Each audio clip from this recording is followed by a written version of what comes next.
ठीक है, without wasting any more time we are just starting. हमने इलेक्ट्रिक करंट स्टडी करना शुरू कर दिया था। हमने अब तक ये देखा था that electric current it flows from negative to positive. ठीक है, यहाँ इलेक्ट्रॉन्स का फ्लो हम देख सकते हैं नेगेटिव टू पॉजिटिव हो रहा है ना। तो अब मेरा एक क्वेश्चन था सभी से, जितने भी यहाँ पे स्ट्रीमिंग देख रहे हैं इसको, द 12th में ये कंसेप्ट हमने रीड किया है, if electrons are flowing, if electrons are flowing from west to east. ठीक है, if electrons are flowing from west to east, तो करंट की क्या डायरेक्शन होगी। कमेंट बॉक्स में एक बार कमेंट करके बता दीजिए कि अगर electrons west to east flow कर रहे हैं तो करंट की डायरेक्शन क्या होगी। My question is really really simple कि अगर इलेक्ट्रॉन्स का फ्लो वेस्ट टू ईस्ट है तो करंट का फ्लो किस डायरेक्शन में होगा। ईस्ट टू वेस्ट, यस बिल्कुल करेक्ट है। ईस्ट टू वेस्ट क्यों होगा, क्योंकि करंट का फ्लो इलेक्ट्रॉन्स के फ्लो के अपोजिट डायरेक्शन में होता है। ठीक है, ये हमने अभी देखा है इसमें। तो इलेक्ट्रिक करंट की एक बेसिक डेफिनेशन हम क्या पढ़ ली हमने यहाँ पे कि directed flow of electrons is known as electric current. अब एक डेफिनेशन हम फॉर्मूला वाली भी पढ़ लेते हैं, क्या होती है। The rate of flow of charges is called electric current. Rate of flow of charges का मतलब कितने टाइम, जहाँ पे रेट शब्द आता है वहाँ टाइम से डिवाइड हमें करना होता है। दिस इज अंडरस्टूड है ना, कि जहाँ पे भी रेट वर्ड आएगा हमें टाइम से डिवाइड करना है। अब किस चीज़ का रेट है ये, चार्जेस का रेट है, तो चार्जेस को टाइम से हम डिवाइड कर देंगे। इसलिए करंट का फॉर्मूला Q बाय T होता है। और जब हम उसको डिफ्रेंशिएट कर देते हैं, क्यों, क्योंकि चेंजेस होगा ना, चेंज भी तो होगा, इसलिए कूलम्ब पर सेकेंड उसका यूनिट होता है, या नॉर्मली या मोस्ट कॉमनली इसको हम एम्पियर से प्रेजेंट करते हैं। करंट क्या होता है वापस एक बार डिस्कस करेंगे। Q by T, rate of flow of charges is known as current, और एम्पियर उसको हम यूनिट में रिप्रेजेंट करते हैं उसका। इसका जो डायमेंशनल फार्मूला होता है वो MLT के टर्म्स में नहीं होता है। ठीक है, आई रिपीट, इसका डायमेंशनल फार्मूला MLT के टर्म्स में ना होकर एम्पियर के टर्म्स में ही होता है। ये लिखा रहा है यहाँ पर I equal to A ampere. अब यहाँ नीचे अगर आप देख सकते हो तो दो टाइप्स हैं करंट के, है ना। Two types of current are there, तो वो हमने पढ़ भी रखे हैं कौन से हैं, DC current and AC current. DC current and AC current, these are two types of current. तो DC करंट क्या होता है, it is constant with time. क्यों, क्योंकि अगर हम इस ग्राफ को स्टडी करें, ये फर्स्ट वाला ग्राफ स्टडी करिए, इसमें टाइम एक्स एक्सिस पर है, टाइम एक्स एक्सिस पर है और करंट वाई एक्सिस पर है। ठीक है, तो ये लाइन क्या रिप्रेजेंट कर रही है, कमेंट बॉक्स में लिखकर बताइए। ये लाइन क्या रिप्रेजेंट करेगी, ये जो कांस्टेंट लाइन है ये क्या रिप्रेजेंट कर रही है। टाइम हमारा एक्स एक्सिस पर है, करंट हमारा वाई एक्सिस पर है, तो ये लाइन क्या रिप्रेजेंट कर रही है। अगर आप सुन रहे हैं तो प्लीज़ कमेंट बॉक्स में टाइप कर और लिख कर बताइए कि ये लाइन क्या रिप्रेजेंट करेगी। That current is constant, yes this is correct, current constant है। क्यों कांस्टेंट है, क्योंकि DC करंट की बात कर रहे हैं। और ये कोई रीज़न नहीं हो गया कि DC करंट इसलिए कांस्टेंट है, इसलिए कि इसकी फ्रीक्वेंसी ज़ीरो है। फ्रीक्वेंसी ज़ीरो है, इस चीज़ को कैसे समझेंगे हम। ठीक है, फ्रीक्वेंसी ज़ीरो है, इसको कैसे समझेंगे, AC की हेल्प से। क्योंकि अगर हमें डायरेक्ट कोई चीज़ समझ नहीं आती है तो हम उसका अपोजिशन कंसिडर कर सकते हैं। अभी हम बोल रहे हैं फ्रीक्वेंसी ज़ीरो है तो करंट कांस्टेंट रहेगा, तो ऐसा केस कंसिडर कर लेते हैं जहाँ पे फ्रीक्वेंसी जो रहे वो ज़ीरो ना रहेगी। वो कौन सा केस होता है, वो AC करंट का केस होता है। ये जो दूसरा वाला ग्राफ है वो AC का है। ठीक है, इसमें हम देख सकते हैं वापस से एक्स एक्सिस पे टाइम और वाई एक्सिस पे करंट, लेकिन हर बार ये पेरियोडिकली अपनी डायरेक्शन चेंज कर रहा है और हर पॉइंट ऑफ टाइम पे करंट का मैग्नीट्यूड डिफरेंट है। ठीक है, हर पॉइंट ऑफ टाइम पे ये पॉइंट्स ऑफ टाइम, ये हर पॉइंट ऑफ टाइम पे करंट का जो मैग्नीट्यूड है वो टोटली डिफरेंट आएगा। क्यों, क्योंकि करंट जो है वो यहाँ कांस्टेंट नहीं है। तो अगर AC करंट और DC करंट समझ में आया हो तो एक बार थम्स अप दे देना। क्यों, क्योंकि इससे मुझे पता चलेगा कि मैं आगे बढ़ सकता हूँ। DC करंट उसकी फ्रीक्वेंसी हमने क्या देखी, ज़ीरो होती है क्योंकि वो कांस्टेंट होता है। ठीक है, और AC करंट इसकी फ्रीक्वेंसी चेंज होती है, या हमारे इंडिया में जो AC मेंस की फ्रीक्वेंसी है वो कितनी है, हमारे इंडिया में AC मेंस की फ्रीक्वेंसी कितनी है।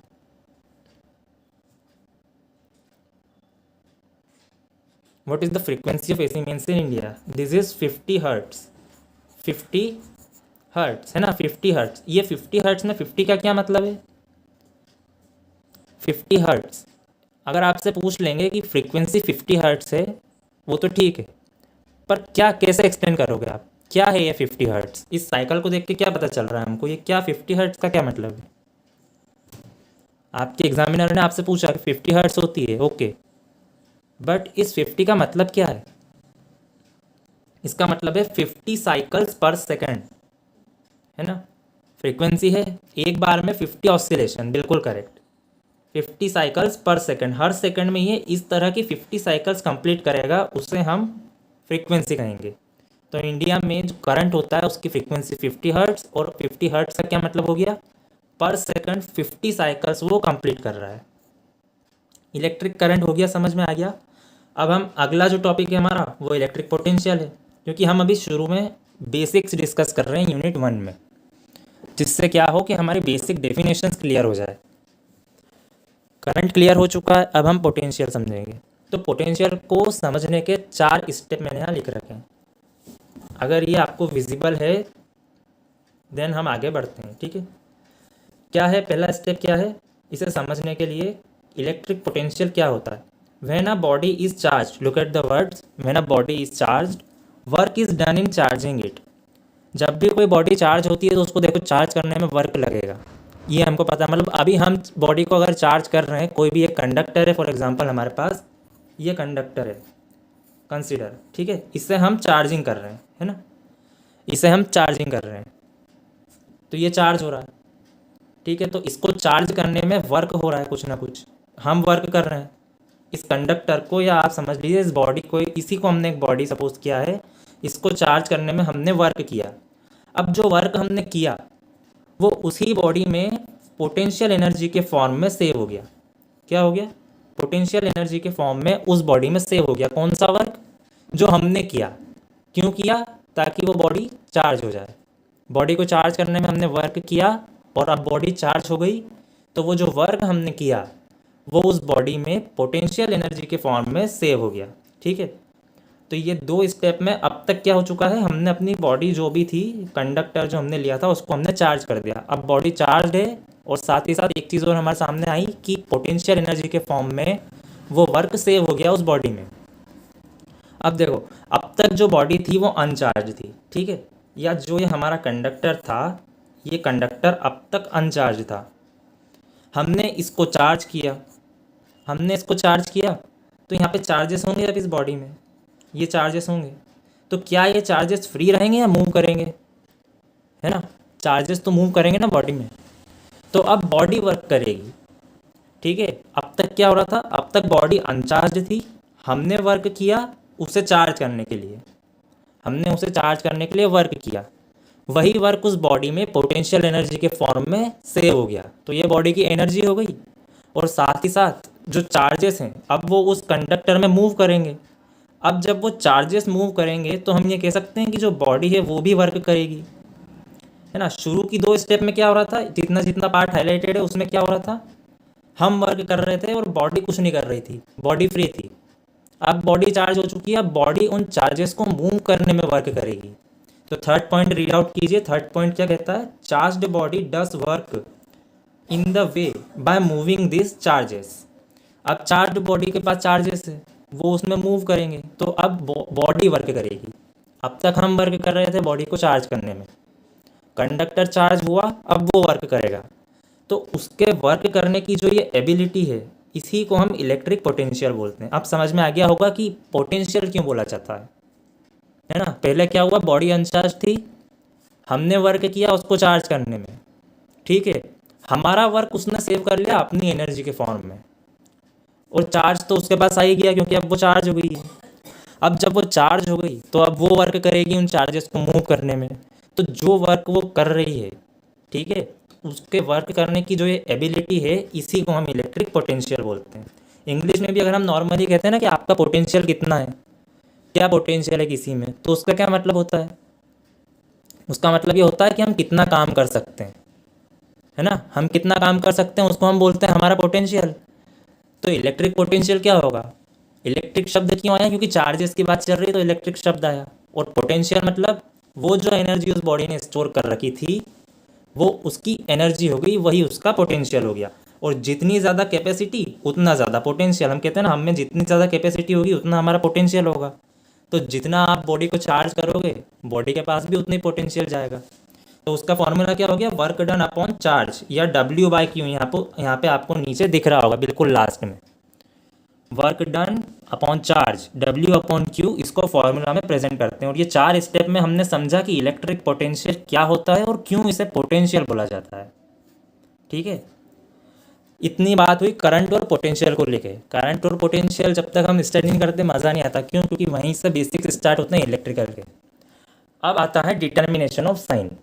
डिटर्मिनेशन ऑफ साइन का क्या मतलब है, हमने जो मैश लॉ पढ़ा हुआ है ये हम आगे अभी पढ़ेंगे, डिस्कस करेंगे इसी यूनिट में, तो हमें पता चलेगा कि हमें इसकी बहुत ज़्यादा ज़रूरत है।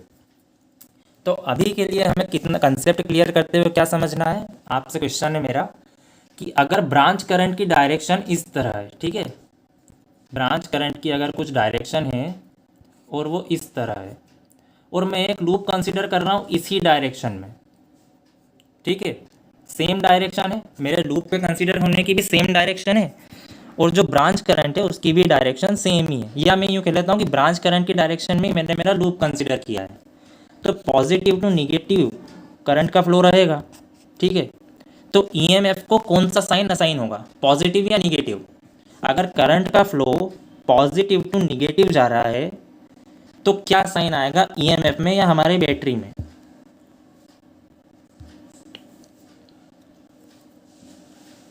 आप लोगों के लिए क्वेश्चन है, अगर पॉजिटिव टू निगेटिव जा रही है हमारा करंट तो ईएमएफ को कौन सा साइन असाइन होगा। ये आपके लिए समझना बहुत ज़रूरी है, क्योंकि मैश एनालिसिस में साइन असाइन करना हमको आना चाहिए, पॉजिटिव या निगेटिव। निगेटिव साइन असाइन होगा, +2 माइनस है ना, +2 माइनस तो मूव हो रहा है, वो तो मैंने आपको बता दिया कि +2 माइनस हमारा करंट जा रहा है, उसको साइन असाइन होगा निगेटिव, है ना। और क्यों साइन असाइन होगा निगेटिव, क्योंकि पोटेंशियल में ड्रॉप होगा ना। अगर पॉजिटिव टर्मिनल यानी हायर पोटेंशियल से लोअर पोटेंशियल की तरफ करंट मूव कर रहा है, ठीक है, हायर पोटेंशियल से लोअर पोटेंशियल पे करंट हमारा मूव कर रहा है, तो पोटेंशियल ड्रॉप हुआ, पोटेंशियल ड्रॉप हुआ इसलिए निगेटिव का साइन आ गया। सेम ये तो हो गई इसकी बैटरी की बात। ये तो यहाँ पे लिखा रहा है, सिर्फ एक प्रेजेंटेशन दे रखा है यहाँ पर बैटरी का, लेकिन अगर आपको क्वेश्चन दे रखेंगे तो आपको किस तरह देंगे, यहाँ पे खाली बैटरी नहीं देंगे, आपको 12 या 13 या 14 इस तरह मैग्नीट्यूड होगा। हमको दे के रखते हैं ना क्वेश्चन में कि 12 वोल्ट की बैटरी है, तो जब हम अपनी इक्वेशन बनाएंगे और हम सेम डायरेक्शन में अगर अपना लूप कंसिडर करते हैं तो उसका क्या वैल्यू आ जाएगा, -12 लिखेंगे हम। हमारे बैटरी का मैग्नीट्यूड अगर 12 है वोल्ट, 12 वोल्ट की बैटरी दी हुई है हमें, तो इक्वेशन बनाते टाइम हम -12 लिखेंगे। क्यों, क्योंकि +2 माइनस हम जा रहे हैं, +2 माइनस हम गए तो पोटेंशियल हुआ ड्रॉप, पोटेंशियल हुआ ड्रॉप तो साइन आया निगेटिव का। और अगर रजिस्टर की बात हुई, ठीक है, एक रजिस्टर कनेक्टेड है, यहाँ नीचे देखिए रिप्रेजेंटेशन इसका, यहाँ पे इसी डायरेक्शन में करंट फ्लो हो रहा है, ठीक है, ये ब्रांच करंट की डायरेक्शन लेफ्ट टू राइट, ये ब्रांच करंट की डायरेक्शन, मेरा लूप मैंने कंसिडर इसी डायरेक्शन में किया, ठीक है, हमने कंसिडर कर लिया अपना लूप इस डायरेक्शन में। ये आ गए यहाँ पे प्लस और माइनस, तो रजिस्टर से भी +2 माइनस की तरफ मूव हो रहा है। अब यहाँ तो हमको डायरेक्ट एक मैग्नीट्यूड दे के रखा हुआ था कि 12 वोल्ट की आपकी बैटरी है ना, तो हमने इक्वेशन में -12 डायरेक्ट लिख दिया। पर इस रजिस्टर के अक्रॉस कितना वोल्टेज ड्रॉप है, सपोज V, ठीक है, वो हमको नहीं पता है, तो क्या करेंगे हम, रेजिस्टेंस जितने भी ओम्स का है, जैसे 3 ओम्स का रेजिस्टेंस है अगर, तो 3 का मल्टीप्लाई कर देंगे, उसमें फ्लो हो रहा है करंट के साथ, तो क्या हो गया वो I × R क्या होता है ओम्स लॉ से, वोल्टेज। तो इस रजिस्टर के अक्रॉस हमको वोल्टेज ड्रॉप पता चल गया, ठीक है, जैसे 2 एम्पियर का करंट फ्लो हो रहा है, ठीक है, तो इसका वोल्टेज ड्रॉप हो गया 6 वोल्ट, लेकिन प्लस होगा या माइनस होगा, 3 ओम का रेजिस्टेंस 2 एम्पियर का करंट, वो तो मल्टीप्लाई होके आ गया 6। अब ये प्लस होगा या माइनस होगा, ये होगा माइनस। क्यों होगा, क्योंकि +2 माइनस हम जा रहे हैं, वापस पोटेंशियल ड्रॉप हो रहा है, साइन आएगा निगेटिव का। बस आपको इस तरह इसको याद रखना है, अगर आप करंट की ही डायरेक्शन में जा रहे हैं और +2 माइनस आपका करंट मूव हो रहा है तो पोटेंशियल आपका होता है ड्रॉप, और साथ ही साथ आपको साइन कौन सा असाइन करना है इक्वेशन बनाते टाइम, निगेटिव का। और अगर इसी के अपोजिट हम ऐसा कंसीडर करें कि निगेटिव टू पॉजिटिव हम जा रहे हैं, अब निगेटिव टू पॉजिटिव जाने की बात कैसे होगी, हम करंट की डायरेक्शन तो चेंज नहीं कर सकते, ठीक है। आपको जो क्वेश्चन दे रखा है उसमें करंट की डायरेक्शन तो हम चेंज कर नहीं सकते हैं। ये आपका करंट फ्लो हो रहा है ब्रांच में, करंट की डायरेक्शन हम चेंज कर सकते हैं क्या? नहीं कर सकते। हम अपना कंसिडरेशन ज़रूर चेंज कर सकते हैं कि मैं लूप किस डायरेक्शन में कंसिडर करता हूँ। ये बैटरी का पॉजिटिव, फॉर एग्जांपल ये बैटरी का पॉजिटिव और ये बैटरी का निगेटिव नीचे, मैंने लूप इस तरह कंसिडर किया एंटी क्लॉकवाइज, यानी ब्रांच करंट जिस डायरेक्शन में जा रहा है उसके अपोजिट मैंने अपना लूप कंसिडर किया, तो मैं बोल सकता हूँ मैं निगेटिव टू पॉजिटिव जा रहा हूँ, है ना। ब्रांच करंट फ्लो हो रहा है पॉजिटिव टू निगेटिव, ये positive to negative branch current flow हो रहा है, मैं जा रहा हूँ इसके उल्टे, ठीक है। मैंने मेरा लूप आप किसी भी डायरेक्शन में कंसिडर कर सकते हो, मैंने निगेटिव टू पॉजिटिव कर लिया लूप को। तो जब निगेटिव टू पॉजिटिव आप जाओगे पोटेंशियल आपका होगा इंक्रीज, ठीक है। इक्वेशन आपकी डिफरेंट ज़रूर बनेगी पर आपका आंसर बिल्कुल आपको सही मिलेगा या निगेटिव में मिल जाएगा, जिससे आपको पता चलेगा कि हमारा कंसिडरेशन गलत था, वो हमको आना चाहिए करते।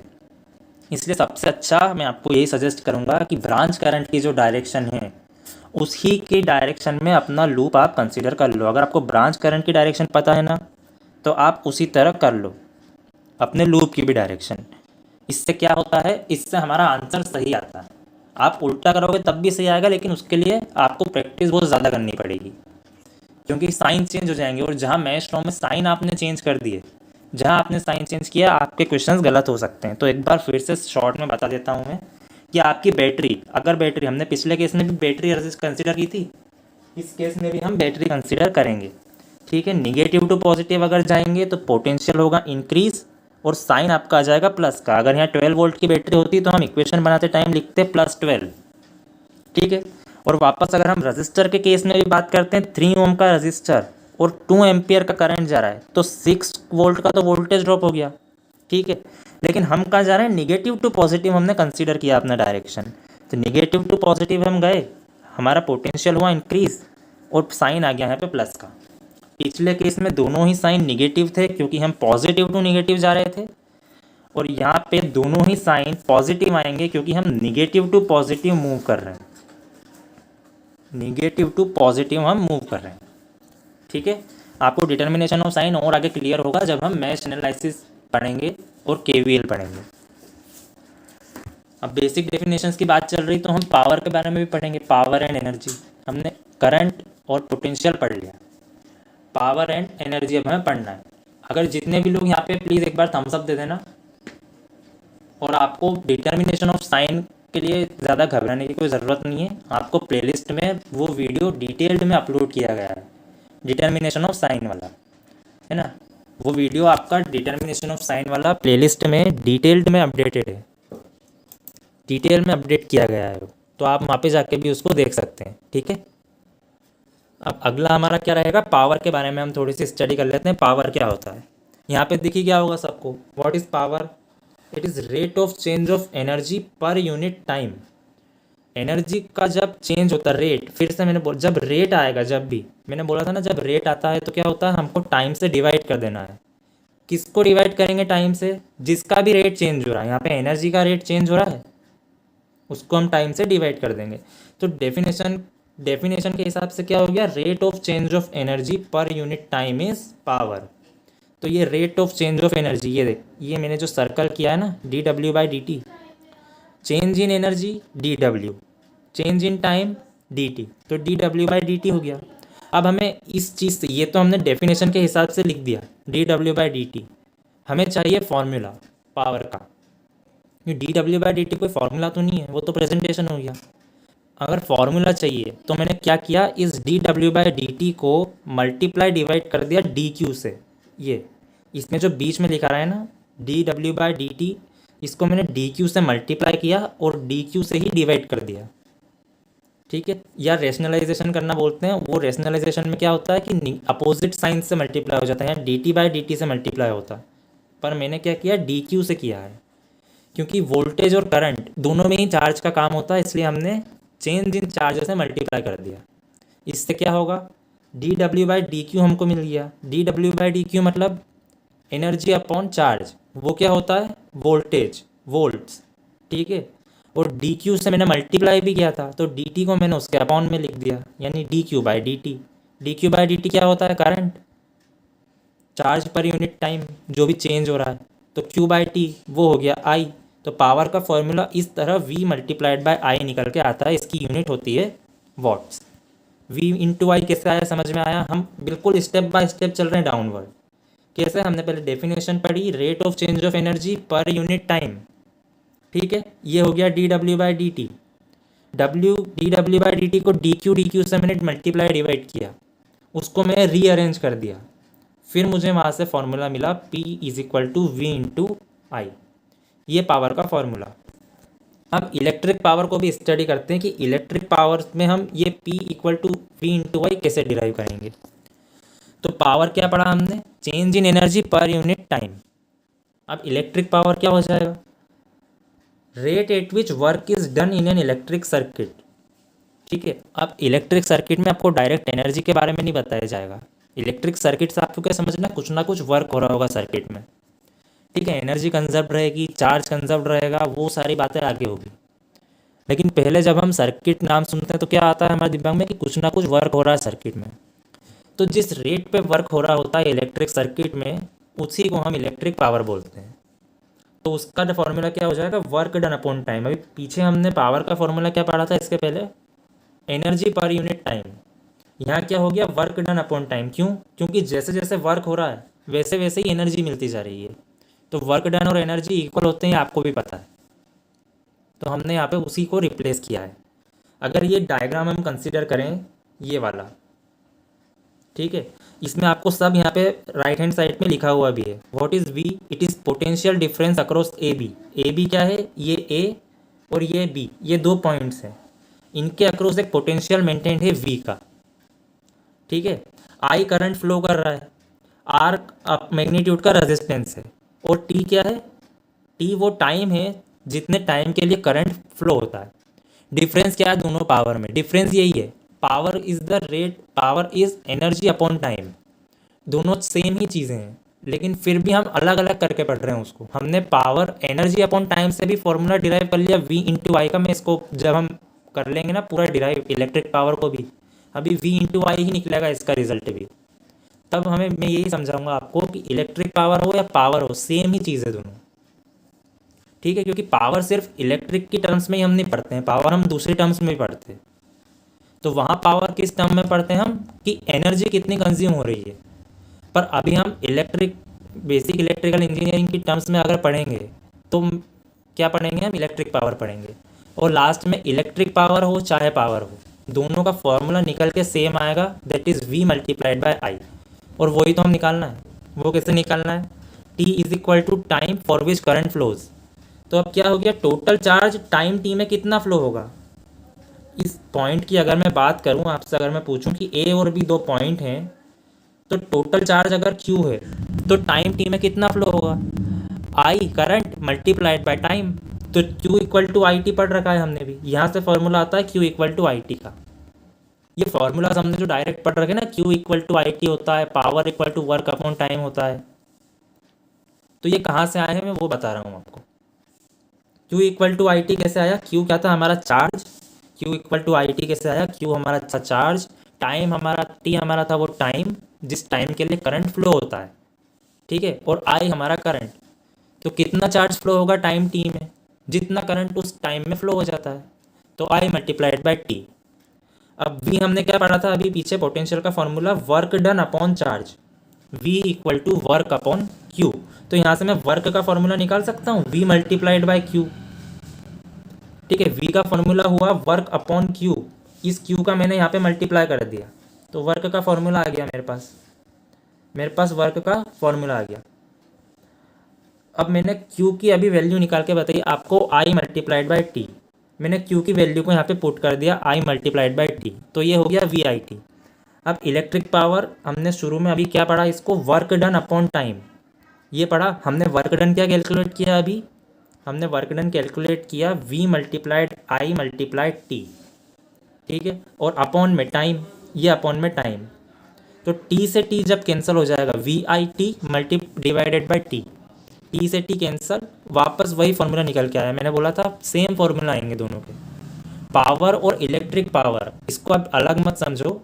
क्या होता है, पावर जो है इलेक्ट्रिकल के अलावा दूसरी चीज़ों में, दूसरी फील्ड्स में भी हम पढ़ते हैं। ये बात तो सबको पता है कि पावर सिर्फ हम इलेक्ट्रिक में ही नहीं पढ़ते हैं, अलग अलग तरह की पावर्स होती है। तो कलेक्टिवली जब हम पावर को बोलेंगे तो क्या बोलेंगे, कितनी एनर्जी कंज्यूम हो रही है कितने टाइम में। और यहाँ पे हमने पूरा इलेक्ट्रिक पावर में क्या किया है, उसको डिराइव करके देखा है कि V इंटू आई वहाँ कैसे आया था और यहाँ पे कैसे आया है। तो दोनों ही डेराइवेशन मैंने आपको समझाया। वहाँ पे भी हमने डाउनवर्ड चले थे, हम डेफिनेशन पढ़ी, डी क्यू से मल्टीप्लाई डिवाइड करके V इंटू आई कैलकुलेट किया एनर्जी की टर्म्स में। और यहाँ पे हम वर्क डन की टर्म्स में कैलकुलेट कर रहे हैं V इंटू आई। तो अगर दोनों ही डेराइवेशन समझ में आए हों, वर्क से भी हमने पावर निकाली और हमने एनर्जी से भी पावर निकाली, तो एक बार थम्स अप देना ताकि मुझे पता चले कि समझ में आ गया है।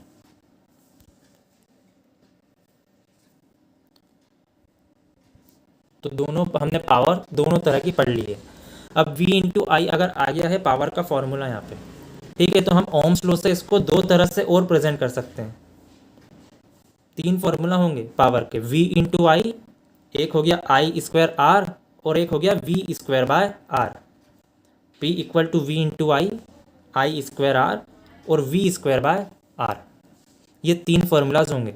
इन तीनों फार्मूलाज को मैं आपसे बोलूँगा कि अभी अपने दिमाग में रखना, क्योंकि जब हम अभी इलेक्ट्रिकल एनर्जी पढ़ेंगे अगले जस्ट इसकी अगली स्लाइड में, वहाँ हमें इन तीनों फार्मूलाज की ज़रूरत पड़ेगी।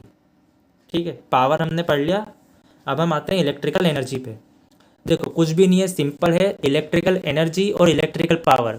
हमने अभी अभी क्या किया, हमने इलेक्ट्रिकल पावर कैलकुलेट की, तो क्या किया था, एनर्जी को मैंने क्या किया, टाइम से डिवाइड कर दिया।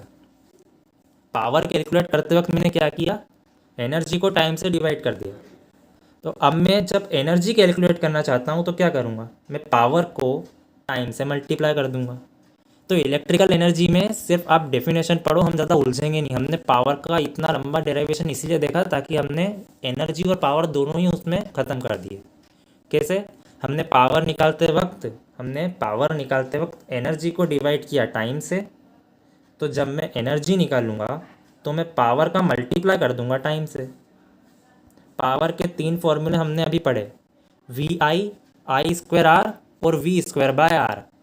तो मुझे एनर्जी अगर निकालनी है तो तीनों ही फॉर्मूले में मैंने T का मल्टीप्लाई कर दिया। ठीक है, मैंने बोला था ना तीनों फॉर्मूला अपने दिमाग में रखना, वो इसीलिए बोला था। ये इलेक्ट्रिक पावर के तीनों फॉर्मूला अभी पढ़े हमने जस्ट पिछली स्लाइड में। ओम्स लॉ से एक formula V into I derive किया और ओम्स लॉ से हमने दो और वेरिएशन उसके डिराइव कर लिए। तो ये यहाँ तक हो गया इलेक्ट्रिक पावर। अब मुझे इलेक्ट्रिक एनर्जी निकालनी है, तो तीनों ही फॉर्मूला को मैंने वापस टाइम से मल्टीप्लाई कर दिया। ठीक है, उससे क्या होगा, टोटल वर्क डन कितना है इलेक्ट्रिक सर्किट में वो मुझे पता चल जाएगा। तो वर्क डन क्यों बोला मैंने, अभी बोला था थोड़े टाइम पहले, वर्क डन और एनर्जी दोनों सेम बात होती है। जैसे जैसे वर्क डन होता जाएगा एनर्जी मिलती जाएगी। जो वर्क कर रहा है उसकी एनर्जी निगेटिव रहे या लूज होगी, जिस पे वर्क हो रहा है उसको एनर्जी मिलेगी। ठीक है, तो ये एनर्जी और पावर के तीनों फॉर्मूले या तो स्नैपशॉट लेना या नोट करके ज़रूर रखना। V इंटू आई बेसिक फार्मूला हमको पता है, और एनर्जी का जो फार्मूला रहेगा उसमें टाइम का मल्टीप्लाई हो जाएगा। ठीक है, पावर वाले फार्मूला में। अब एनर्जी की 3 यूनिट पॉसिबल है, एनर्जी को निकालने की 3 यूनिट्स पॉसिबल होगी। क्या क्या होगी वो, पावर इंटू टाइम जब हम कर रहे हैं तो पावर होगा वॉट में, और अगर टाइम हमारा सेकंड्स में दे रखा है तो वॉट सेकंड यूनिट होगी। पहली यूनिट क्या हुई, वॉट सेकंड। अगर आपको क्वेश्चन अभी एक न्यूमेरिकल डिस्कस करेंगे हम, उसका आंसर आपको ही देना है कमेंट बॉक्स में। ठीक है, उसमें आपको तीनों फार्मूला समझ में आएंगे जो हमने अभी अभी पढ़े। तो वॉट सेकंड पहली यूनिट हो गई, जहाँ पावर हमारी हुई वॉट में और टाइम हमारा हो गया सेकंड में। वॉट आर, जब अब हमारी पावर आपको वॉट में दे रखी है, आपको किसी क्वेश्चन में बोल दिया इतनी पावर हुई इस इंस्ट्रूमेंट से, और टाइम हो गया आर में, तो आपकी एक यूनिट हो गई वॉट आर। हाँ, जूल्स भी होती है, आप इसको जूल्स में भी रिप्रेजेंट कर सकते हो। ठीक है, एनर्जी को जूल्स में भी रिप्रेजेंट कर सकते हैं, लेकिन आपसे अगर बोला है कि आपको यूनिट भी मान लो स्पेसिफाई कर दी उन्होंने, या आपसे एमसीक्यू, अभी एमसीक्यू क्वेश्चंस अपने को आएंगे, उसमें से पूछ लिया which one of this is also a unit of energy other than joules. इसके लिए आपको ये तीनों यूनिट्स पता होनी चाहिए, ठीक है। कुछ नहीं करना, आपका वॉट रहेगा दो में, तो बस टाइम चेंज हो रहा है, एक में सेकंड एक में आर, ये हमारी दो यूनिट्स हमने पढ़ ली। और तीसरी क्या पढ़ेंगे, जब आपको पावर किलो वॉट में दे रखी हो, पावर आपकी किलो वॉट में हो और टाइम आपका हो आर्स में। तो हमने एनर्जी पढ़ लिया है, पोटेंशियल पढ़ लिया हमने, करंट पढ़ लिया है, पावर पढ़ लिया, साइन डिटर्मिनेशन पढ़ लिया। अब एक छोटा सा न्यूमेरिकल डिस्कस ज़रूर करना चाहिए ताकि थोड़ा सा रिफ्रेश हो जाए हमारा। तो कमेंट बॉक्स में आंसर करके बताना अगर ये विजिबल हो तो, यस लिख देना कमेंट बॉक्स में अगर ये विजिबल है। तो ये रखा है 100 वोल्ट्स, इसमें आपको क्या बोल रखा है कि आपको इस लैंप का वोल्टेज 100 वोल्ट दे रखा है, इसका लैंप का रेजिस्टेंस है 250 ओम्स। तो करंट फाइंड करो और पावर फाइंड करो। सबसे पहले कमेंट बॉक्स, सिंपल सा क्वेश्चन है, मन में कैलकुलेट हो जाएगा। सिंपल सा क्वेश्चन, मन में कैलकुलेट हो जाएगा बिल्कुल।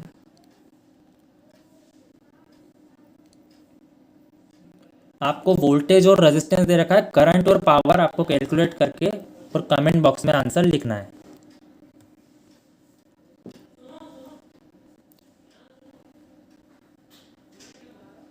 I इक्वल टू 4, नहीं 4 नहीं आएगा, थोड़ा सा और कैलकुलेशन पे ध्यान दो अपने ना, थोड़ा सा कैलकुलेशन पे अगर ध्यान देंगे 0.4, यस बिल्कुल करेक्ट।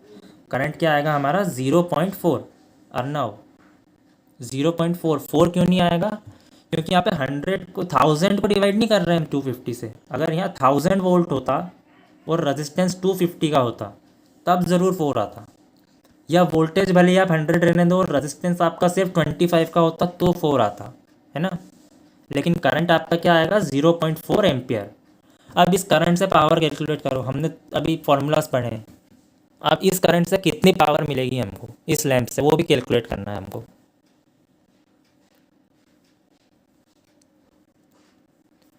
इस लैंप से कितनी पावर मिलेगी हमें, पावर कैलकुलेट करो। अभी तीनों फार्मूला पढ़े हमने, पावर तो दो दो बार पढ़ लिया हमने।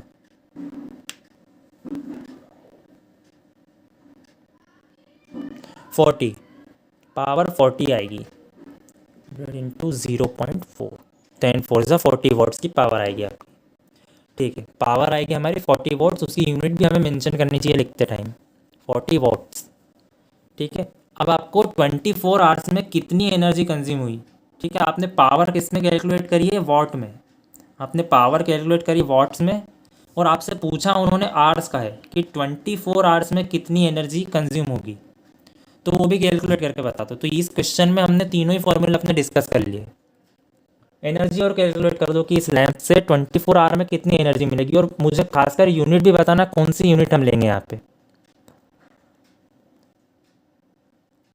एनर्जी की कौन सी यूनिट होगी। 3 यूनिट पढ़ी ना हमने अभी, आपको पावर वॉट में दे दी और आपसे एनर्जी जो पूछी है उन्होंने 24 आवर्स में पूछी है।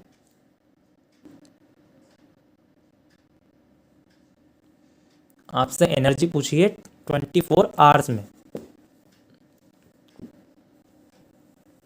तो वॉट आवर्स आपकी यूनिट रहेगी,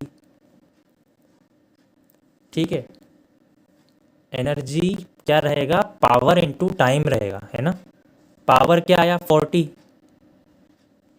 पावर आया हमारा 40, तो 40 को जब मैं 24 से इंटू करूँगा तो कितना आना चाहिए,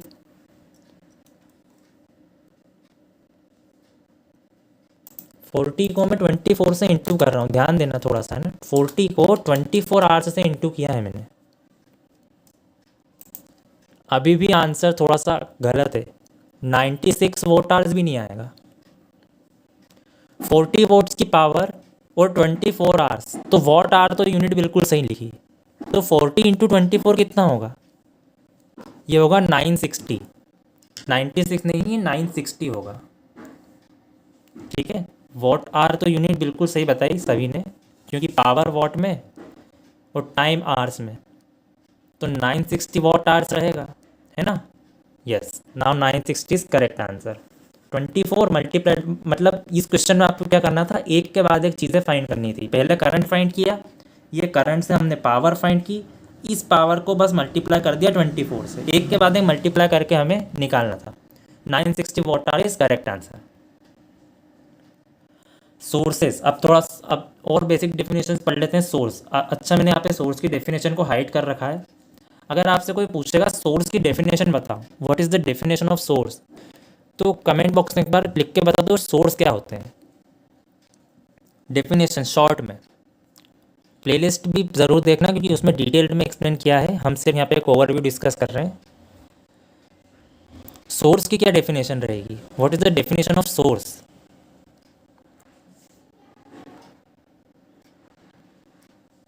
एवरीवन, जो भी जितने भी लोग यहाँ देख रहे हैं ना स्ट्रीम, जो एनर्जी सप्लाई करे, ठीक है, ये बिल्कुल करेक्ट था कि जो जो भी सोर्स वो होता है या वो नेटवर्क एलिमेंट जो अपने सर्किट को एनर्जी देगा वो क्या रहता है, सोर्स।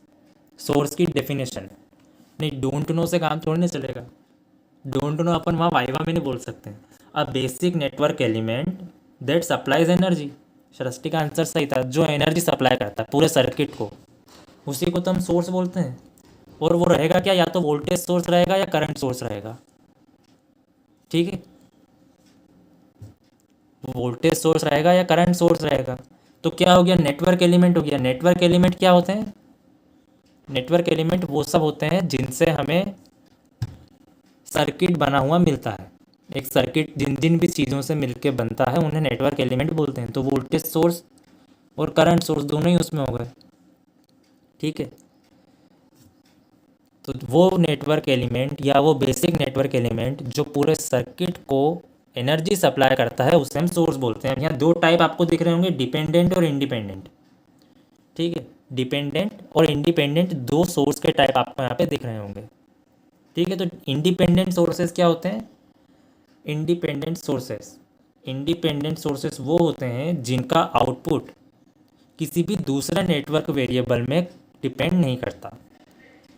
इसको हम आगे, ये डेफिनेशन एग्जैक्टली आपको तब समझ में आएगी जब हम डिपेंडेंट सोर्स पढ़ेंगे। क्यों, क्योंकि उनका आउटपुट किसी ना किसी नेटवर्क वेरिएबल पे डिपेंड ज़रूर करेगा, ठीक है। तो इंडिपेंडेंट के लिए अभी आप कैसा समझो, जो बिल्कुल इंडिपेंडेंट होते हैं उनको जिस भी सर्किट में वो कनेक्टेड होते हैं, जिस भी सर्किट का वो मेंबर या ब्रांच का वो मेंबर होते हैं, उनको दूसरी ब्रांच में क्या एक्टिविटी हो रही है उससे कोई मतलब नहीं होता है, वो अपना आउटपुट देते हैं बस, ठीक है। तो वो किसी भी नेटवर्क वेरिएबल पे डिपेंड नहीं कर रहे होते हैं।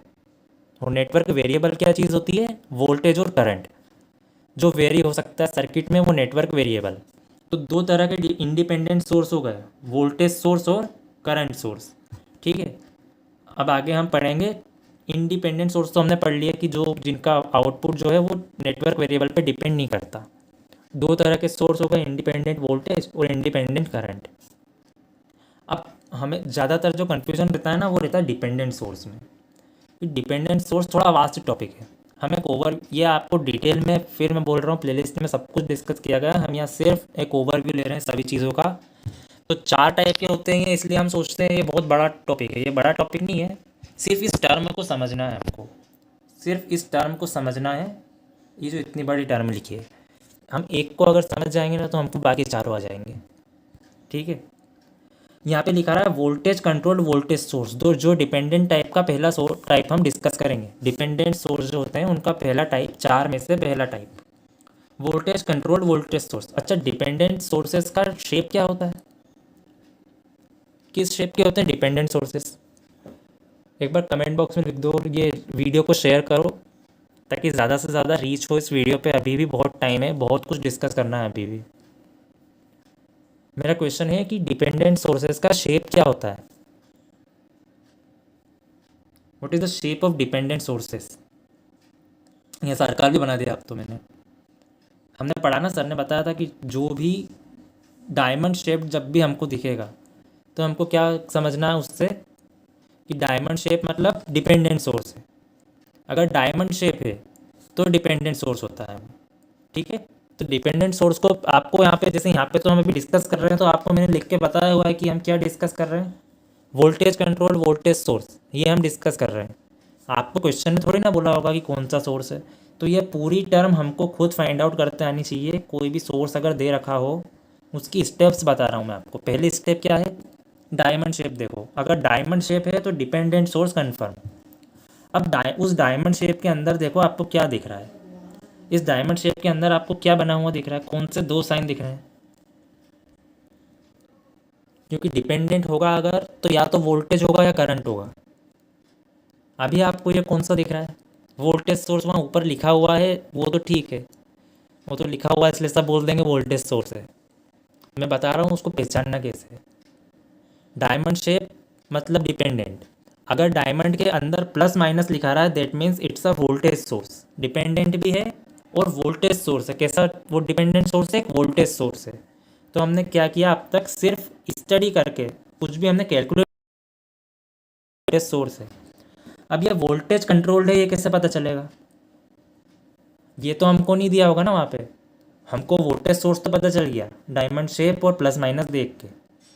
उसके लिए आपको इसके साइड में जो भी आपको क्वांटिटी दी रखी होगी उसको देख के आपको पता लगाना है। यहाँ पे जैसे म्यू वी ए भी लिखा रहा है, अभी म्यू को आप थोड़ी देर के लिए छोड़ दो, म्यू लिखा रहा है ना, इसको छोड़ो, वो नीचे डिस्कस होगा। इसके साइड में यहाँ लिखा रहा है V A B. V A B क्या है? ये कंप्लीट एक सिंगल सर्किट है, ये पूरा एक ही सर्किट है। उसकी एक ब्रांच क्या हो गई? सी डी, जिसमें हमारा डिपेंडेंट सोर्स कनेक्टेड है। एक ब्रांच हो गई हमारी ए बी। तो ए बी में जितना भी वोल्टेज इस्टेब्लिश्ड है उसको क्या नाम दिया हमने? V A B. ऑब्वियस सी बात है अलग वोल्टेज होगा कुछ ना कुछ, ठीक है। वी ए बी वोल्टेज है सर्किट की किसी दूसरी ब्रांच में, इसी सर्किट की एक दूसरी ब्रांच ए बी, उसमें वी ए बी का वोल्टेज।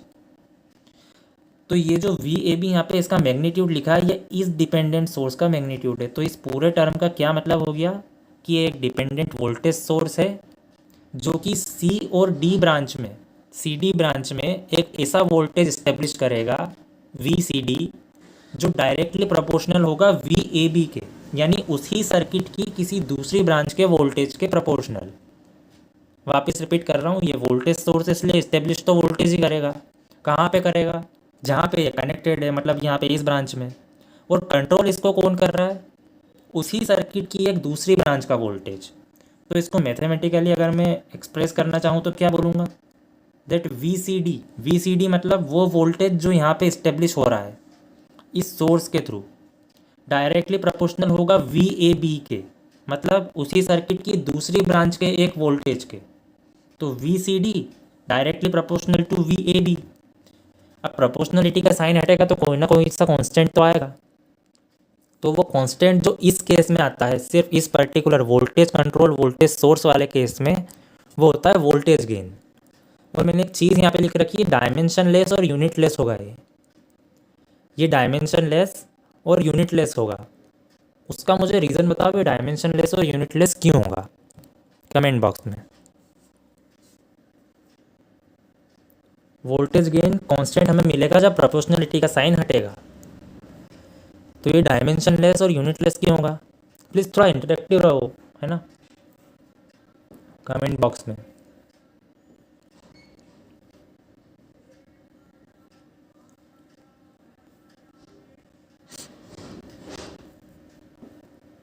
ये डायमेंशन लेस और यूनिट लेस इसलिए होगा क्योंकि जब हम इसकी वैल्यू को फाइंड करेंगे, है ना, जब हम फाइंड करेंगे म्यू को, तो ये जो वी ए बी है ये अपॉन में चला जाएगा, ठीक है। ये वोल्टेज है वोल्ट्स, ये भी वोल्टेज है वोल्ट्स में, वोल्ट से वोल्ट कैंसिल, क्या डायमेंशन बचा? तो ना डायमेंशन होगा ना यूनिट होगा। अगर बिल्कुल सही, यूनिट अगर सेम है तो कोई डायमेंशन नहीं और कोई यूनिट नहीं। इसलिए याद रखना है कि वोल्टेज कंट्रोल्ड वोल्टेज सोर्स में जो कांस्टेंट आता है उसको क्या बोलते हैं? वोल्टेज गेन बोलते हैं। और वो कांस्टेंट कैसा होता है? डायमेंशन लेस और यूनिट लेस। तो ये हमने पहला टाइप समझा अभी। अब हम इसका दूसरा टाइप समझेंगे, voltage controlled current source. Voltage controlled current source ये क्या होंगे? अच्छा, देखते किससे समझ में आ जाएगा हमको कि एक तो डिपेंडेंट सोर्स है ये, क्योंकि डायमंड शेप है। अब यहाँ पे प्लस माइनस दिख रहा है क्या? उसके अंदर क्या दिख रहा है? एरो दिख रहा है। एरो दिख रहा है मतलब करंट सोर्स होगा। तो इसका आधा पार्ट हमको देख के समझ में आ गया। अब ये वोल्टेज से कंट्रोल होगा, ये कैसे पता चलेगा देख के? ये यहाँ पे जो लिखा रहा है इसके साइड में जी एम, इसको छोड़ दो अभी, ये भी एक कांस्टेंट है, इसको भी नीचे डिस्कस करेंगे। और वी ए बी वही इसी सर्किट की किसी दूसरी ब्रांच के वोल्टेज से कंट्रोल। तो मैंने कहा था ना, एक अगर हम समझ जाएंगे तो बाकी सारे हमको आ जाएंगे। मैंने आपको बोला है कि ये जो पूरी टर्म है इसको दो पार्ट में ब्रेक करके हमको एनालाइज करना चाहिए। पहले तो ये कौन सा सोर्स है, करंट सोर्स, क्यों, डायमंड शेप है, एरो बना हुआ है तो डिपेंडेंट करंट सोर्स, और कंट्रोल्ड है वोल्टेज से, वोल्टेज कंट्रोल्ड है, क्यों है, कैसे पहचाना, इसको यहाँ पे देख के इसके साइड में जो भी लिखा हुआ है वोल्टेज लिखा हुआ है तो वोल्टेज कंट्रोल्ड हो गया। ठीक है, तो ये क्या करेगा, करंट सोर्स है तो जहाँ पे कनेक्टेड है जिस भी ब्रांच में वहाँ करंट इस्टेब्लिश कर देगा, और जिस भी ब्रांच के वोल्टेज के प्रोपोर्शनल है उससे कंट्रोल हो जाएगा ये। ठीक है, अब यहाँ पे ये GM क्या है, इसको आप ट्रांस कंडक्टेंस बोल सकते हो, या यहाँ भी एक कांस्टेंट ही होता है। ठीक है, ये भी एक कांस्टेंट ही होता है। जब ICD, जब मैं लिखूँगा ICD क्या है कि हमारे डिपेंडेंट करंट सोर्स ने कितना करंट इस्टेब्लिश किया CD ब्रांच में, वो प्रोपोर्शनल होगा डायरेक्टली किसके, वोल्टेज के, AB ब्रांच के वोल्टेज के। तो जब प्रोपोर्शनलिटी का साइन हटेगा तो ICD is equal to a constant GM multiplied by VAB। तो ये कांस्टेंट क्या हो गया, ट्रांस कंडक्टेंस। क्यों ट्रांस कंडक्टेंस क्यों बोला मैंने इसको, तो वो ट्रांस शब्द का तो छोड़ दो अभी, क्योंकि कंडक्टेंस से हमें मतलब है, ट्रांस कंडक्टेंस होता है। क्यों होता है कंडक्टेंस, क्योंकि जब आप इसकी वैल्यू निकालोगे तो क्या आएगा, ICD और ICD डिवाइडेड बाय VAB, तो करंट अपॉन वोल्टेज क्या होता है, कंडक्टेंस। तो ये कंडक्टेंस इसका नाम होगा, या आप इसको ट्रांस कंडक्टेंस भी बोल सकते हो। ठीक है, इसकी यूनिट हो जाएगी ओम इनवर्स, रेजिस्टेंस का अपोजिट होता है कंडक्टेंस। ये टाइप अगर समझ में आया हो तो एक बार थम्स अप दे देना, क्योंकि मुझे लग रहा है कि ये समझ में नहीं आया है किसी को भी, या तो सब सो रहे हैं।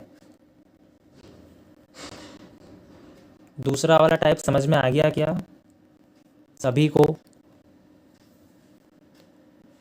ठीक है, वोल्टेज कंट्रोल्ड हमने दोनों टाइप पढ़ लिए, वोल्टेज कंट्रोल्ड वोल्टेज और वोल्टेज कंट्रोल्ड करंट। अब तीसरा टाइप हम पढ़ेंगे करंट कंट्रोल्ड वोल्टेज का। करंट कंट्रोल्ड वोल्टेज मतलब पहला तो वोल्टेज सोर्स होगा, ठीक है, वोल्टेज सोर्स होगा, और कंट्रोल्ड किससे होगा, करंट से कंट्रोल्ड होगा। अब तो ये आपको पहचानते आ जाएगा आराम से, डायमंड शेप प्लस माइनस मतलब वोल्टेज सोर्स है। ठीक है, और किससे कंट्रोल्ड है वो कैसे पहचानना है, इसके साइड में क्या लिखा रहा है, क्या लिखा रहा है, RIAB। तो फिर बोलूँगा R को अभी छोड़ दो, IAB पे फोकस करो। IAB क्या लिखा रहा है, I मतलब करंट, IAB मतलब AB ब्रांच का करंट। तो उसी सर्किट की किसी दूसरी ब्रांच के करंट से अगर कंट्रोल्ड हुआ तो क्या हो गया, करंट कंट्रोल्ड। और वोल्टेज सोर्स है, क्यों, क्योंकि प्लस माइनस का साइन है, और कैसा है, डिपेंडेंट है, क्योंकि डायमंड शेप है। ये तीसरा पार्ट डिस्कस हो गया। तो ये क्या करेगा, एक वोल्टेज इस्टेब्लिश करेगा, क्यों, क्योंकि वोल्टेज सोर्स है जिस ब्रांच में कनेक्टेड है, और किसके प्रोपोर्शनल रहेगा, उसी सर्किट की दूसरी ब्रांच के करंट के प्रोपोर्शनल। अब हम पढ़ लेते हैं आर के बारे में। ये जो कांस्टेंट है ना, ये आर, ये क्या है, इसको बोलते हैं ट्रांस रेजिस्टेंस। जैसे वो था ट्रांस कंडक्टेंस, ये क्या आएगा, ट्रांस रेजिस्टेंस। क्यों आएगा, VCD क्या रहेगा, VCD इस डिपेंडेंट सोर्स के द्वारा इस्टेब्लिश किया गया वोल्टेज इस ब्रांच में, ये VCD, ठीक है, डायरेक्टली प्रोपोर्शनल IAB के, मतलब इस ब्रांच के करंट के। तो प्रोपोर्शनलिटी का साइन हटा, एक कांस्टेंट आया R, और रेजिस्टेंस की यूनिट क्या होती है, ओम। तो R की वैल्यू फाइंड करेंगे तो इस IAB को मैं नीचे भेज दूंगा यहाँ। तो वोल्टेज अपॉन करंट क्या होता है, ओम्स लॉ भी पढ़ा है ना हमने, वो होता है R, V/I equal to R, और इसका नाम क्या होगा, ट्रांस रेजिस्टेंस। तो करंट कंट्रोल्ड वोल्टेज सोर्स में कौन सा कांस्टेंट आता है, ट्रांस रेजिस्टेंस, और रेजिस्टेंस है तो यूनिट होगी ओम। हमने 3 पार्ट जल्दी से डिस्कस कर लिए इसके, डिपेंडेंट सोर्सेस के। ठीक है, अब चौथा टाइप बचा करंट कंट्रोल करंट सोर्स, जो सोर्स भी करंट होगा और कंट्रोल्ड भी करंट से होगा। ठीक है, जहाँ भी कनेक्टेड है इस्टेब्लिश करेगा करंट, प्रोपोर्शनल होगा दूसरी ब्रांच के करंट के। और यहाँ पे जो भी कांस्टेंट आएगा, ठीक है, यहाँ जो भी कांस्टेंट आएगा वो रहेगा करंट गेन, क्योंकि दोनों ही साइड करंट है। ICD directly proportional to IAB, ठीक है, ये ICD directly proportional to IAB। तो प्रोपोर्शनलिटी हटेगी तो एक कांस्टेंट आएगा जिसको बीटा से रिप्रेजेंट करते हैं, वो क्या रहेगा आपका, करंट गेन। वो भी डायमेंशन लेस रहेगा, यूनिट लेस रहेगा। क्यों? क्योंकि यहाँ भी करंट है, यहाँ भी करंट है, यूनिट कैंसिल हो जाएगी। तो डिपेंडेंट सोर्सेस हमने पढ़ लिए। अब हम सर्किट एलिमेंट्स का बेसिक देखते हैं थोड़ा सा। दो तरह के एलिमेंट्स होते हैं, एक होते हैं एक्टिव एलिमेंट और एक होते हैं पैसिव एलिमेंट। एक्टिव एलिमेंट्स का एग्जांपल हो गया current source, voltage source. Current और वोल्टेज सोर्स क्यों हुआ एक्टिव एलिमेंट का एग्जांपल? करंट और वोल्टेज सोर्स क्यों हुआ? क्योंकि ये एनर्जी जनरेट करते हैं किसी भी सर्किट के लिए, एनर्जी को सप्लाई करते हैं किसी भी सर्किट में। ठीक है। अब पैसिव क्या होंगे? जो एब्जॉर्ब करेंगे उस एनर्जी को, जो एब्जॉर्ब करेंगे, या हम बोल सकते हैं जो उस एनर्जी को स्टोर करके रख सकते हैं। रजिस्टर उस एनर्जी को एब्जॉर्ब कर लेता है, और कैपेसिटर या इंडक्टर क्या होता है? एनर्जी को स्टोर करके रखता है। तो वो पैसिव एलिमेंट्स हो गए। ये सर्किट एलिमेंट्स की बात हुई। अब हम कुछ प्रॉपर्टीज़ पढ़ लेते हैं कि कौन से एलिमेंट्स किन किन प्रॉपर्टीज़ को फॉलो करेंगे। ठीक है। तो लीनियरिटी प्रॉपर्टी बहुत इंपॉर्टेंट प्रॉपर्टी है इस सब चैप्टर के पॉइंट ऑफ व्यू से, क्योंकि आ सकता है क्वेश्चन कुछ भी थ्योरी में या वाइवा में भी पूछ सकते हैं। लीनियरिटी प्रॉपर्टी, तो पहली बात लीनियरिटी प्रॉपर्टी के बारे में क्या है कि ये प्रॉपर्टी खुद दो अलग अलग प्रॉपर्टीज़ का कॉम्बिनेशन होती है। ठीक है। तो पहली प्रॉपर्टी क्या हो गई? होमोजेनिटी। एक प्रॉपर्टी तो हो गई होमोजेनिटी, और एक प्रॉपर्टी हो गई एडिटिविटी। दोनों ही प्रॉपर्टीज़ को डिस्कस करेंगे हम। तो पहले हम होमोजेनिटी को डिस्कस कर लेते हैं। क्या हो गया होमोजेनिटी का मतलब? If input is multiplied by a constant, अगर इनपुट को हम कांस्टेंट से मल्टीप्लाई करें, किसी भी कांस्टेंट से, सपोज करो इनपुट क्या है हमारा? वी, वोल्टेज है ना, और आउटपुट क्या मिलेगा फिर हमको? करंट मिलेगा। वोल्टेज दिया, करंट मिला, तो वी को हमने इनपुट सपोज कर लिया और आई को हमने आउटपुट सपोज कर लिया। तो होमोजेनिटी प्रॉपर्टी क्या बोलती है कि अगर इनपुट को वी को आपने किसी कांस्टेंट से मल्टीप्लाई किया है, तो आउटपुट जो रहेगा वो भी मल्टीप्लाइड हो जाएगा सेम कांस्टेंट से। कैसे? उसको मैथमेटिकली कैसे लिखेंगे? जैसे V equal to I R होता है ओम्स लॉ, है ना। तो इनपुट क्या कंसीडर किया हमने? वोल्टेज। इस वोल्टेज को मैंने मल्टीप्लाई किया यहाँ पे देखो K से, तो ये हो गया KV। तो अब तक क्या था? V की वैल्यू IR, V की वैल्यू अब तक क्या थी? IR थी। ये क्या बोल रहा है? अगर हमने इनपुट को मल्टीप्लाई किया तो आपका जो आउटपुट है यानी IR वो भी मल्टीप्लाई हो जाएगा K से। अब आप सोच रहे होगे मेरे लिख के कर देने से तो मल्टीप्लाई हो नहीं जाएगा, तो बिल्कुल सही है। ये मेरे K दोनों साइड लिख देने से मल्टीप्लाई नहीं हो गया, वो तो मेरी मर्ज़ी, मैंने लिख दिया। लेकिन अभी हम किसकी स्टडी कर रहे हैं? कौन से एलिमेंट की? करंट, रजिस्टर की। आप मुझे इसमें देख के बताओ कि नेटवर्क एलिमेंट किसको बोलूँगा मैं? वोल्टेज को, करंट को, या रजिस्टर को? V equal to I R में V होता है वोल्टेज, I होता है करंट, R होता है रेजिस्टेंस जो रजिस्टर का होता है। तो V equal to I R में नेटवर्क एलिमेंट क्या होगा? V होगा, I होगा, या R होगा? नेटवर्क एलिमेंट पूछा है मैंने। What is network element? R। क्यों? क्योंकि वो रजिस्टर है, एक फिजिकल एंटिटी है, उसको हम उठा के इधर उधर रख सकते हैं। मैंने बताया था प्रैक्टिकल के टाइम भी, आप करंट और वोल्टेज को टच नहीं कर सकते हो, रजिस्टर को तो कर सकते हो ना। इसीलिए जो रजिस्टर है उसी के लिए हम लीनियरिटी प्रॉपर्टी को इस चैप्टर में डिस्कस करते हैं। ठीक है। बहुत सारे एलिमेंट्स हो सकते हैं जो लीनियरिटी प्रॉपर्टी को फॉलो करें, लेकिन हम रजिस्टर के बारे में ही डिस्कस करेंगे। तो ये प्रैक्टिकली प्रूवन है कि रजिस्टर जो होता है वो लीनियरिटी प्रॉपर्टी को फॉलो करता है। कैसे करता है? पहली बात तो वो होमोजेनिटी को सेटिस्फाई करता है। ठीक है। क्यों करता है वो होमोजेनिटी को सेटिस्फाई? क्योंकि अगर कोई भी वोल्टेज आपका है, कोई भी आपका वोल्टेज अगर V equal to I R किसी सर्किट में चल रहा है, उसको आपने मल्टीप्लाई किया, तो अब जो नया वोल्टेज आया है उससे नया करंट मिला KIR। तो ये KIR कहाँ से आया? इसको आप पिछले करंट से कंपेयर करोगे तो क्या दिखेगा आपको कि जिस कांस्टेंट से आपने V को मल्टीप्लाई किया था उसी कांस्टेंट से आपका करंट भी मल्टीप्लाई हो गया है, साथ साथ प्रोपोर्शनल चल रहे हैं दोनों बिल्कुल। तो हो गई homogeneity property satisfy. Homogeneity property अगर सेटिस्फाई समझ में आई हो, कैसे की हमने, कैसे डिस्कस की, मैंने बताया, मेरे लिख के कर देने से नहीं हो जाएगी, प्रैक्टिकली प्रूवन है। तो एक बार यस लिख देना कमेंट बॉक्स में। और हमने प्रॉपर्टी और सोर्सेस डिस्कस किए हैं प्लेलिस्ट में, हर टॉपिक डिस्कस किया जा चुका है, सिर्फ ओवरव्यू चल रहा है। ठीक है। अब हमने क्या देखा, हम लीनियरिटी पढ़ रहे हैं, तो लीनियरिटी का आधा पार्ट हो गया होमोजेनिटी, आधा एडिटिविटी। हमने होमोजेनिटी तो डिस्कस कर लिया, अब हम क्या डिस्कस करेंगे, एडिटिविटी प्रॉपर्टी। एडिटिविटी प्रॉपर्टी क्या बोलती है कि response to a sum of inputs is the sum of responses to each input applied separately. थोड़ा कंफ्यूजिंग है, समझते हैं इसको, ठीक है। जैसे आप कंसिडर करो कोई भी एक सर्किट को, ठीक है, उसमें V1 है I1 R तो सेम रहेगा, कांस्टेंट होता है, ठीक है। एक वोल्टेज है V1, उसकी वैल्यू क्या है I1 मल्टीप्लाइड बाय R, और एक वोल्टेज है V2, उसकी वैल्यू क्या है I2 मल्टीप्लाइड बाय R, और V क्या है, सिर्फ V, वो है नेट वोल्टेज। मुझे ये फाइंड करना है नेट वोल्टेज। तो वो क्या बोल रहा है कि रिस्पॉन्स का मतलब क्या होगा, इनपुट देंगे हम कुछ ना कुछ, हमको मिलेगा आउटपुट, तो आउटपुट क्या हो गया हमारा रिस्पॉन्स, ठीक है। इनपुट हमने सपोज किया है V को, आउटपुट हमने सपोज किया है I को। वो बोल रहा है कि अगर आप यहाँ पे इनपुट्स का सम कर दोगे, यानी V1 प्लस V2 का आप यहाँ पे सम कर दोगे, तो अप्लाइड सेपरेटली जो आपके रिस्पॉन्सेस रहेंगे, रिस्पॉन्सेस मतलब क्या हो गया हमारा करंट, कंफ्यूज नहीं होना है, इसको एडिटिविटी प्रॉपर्टी को ठीक से समझ लो एक बार। क्या है, मुझे V फाइंड करना है जो नेट वोल्टेज है।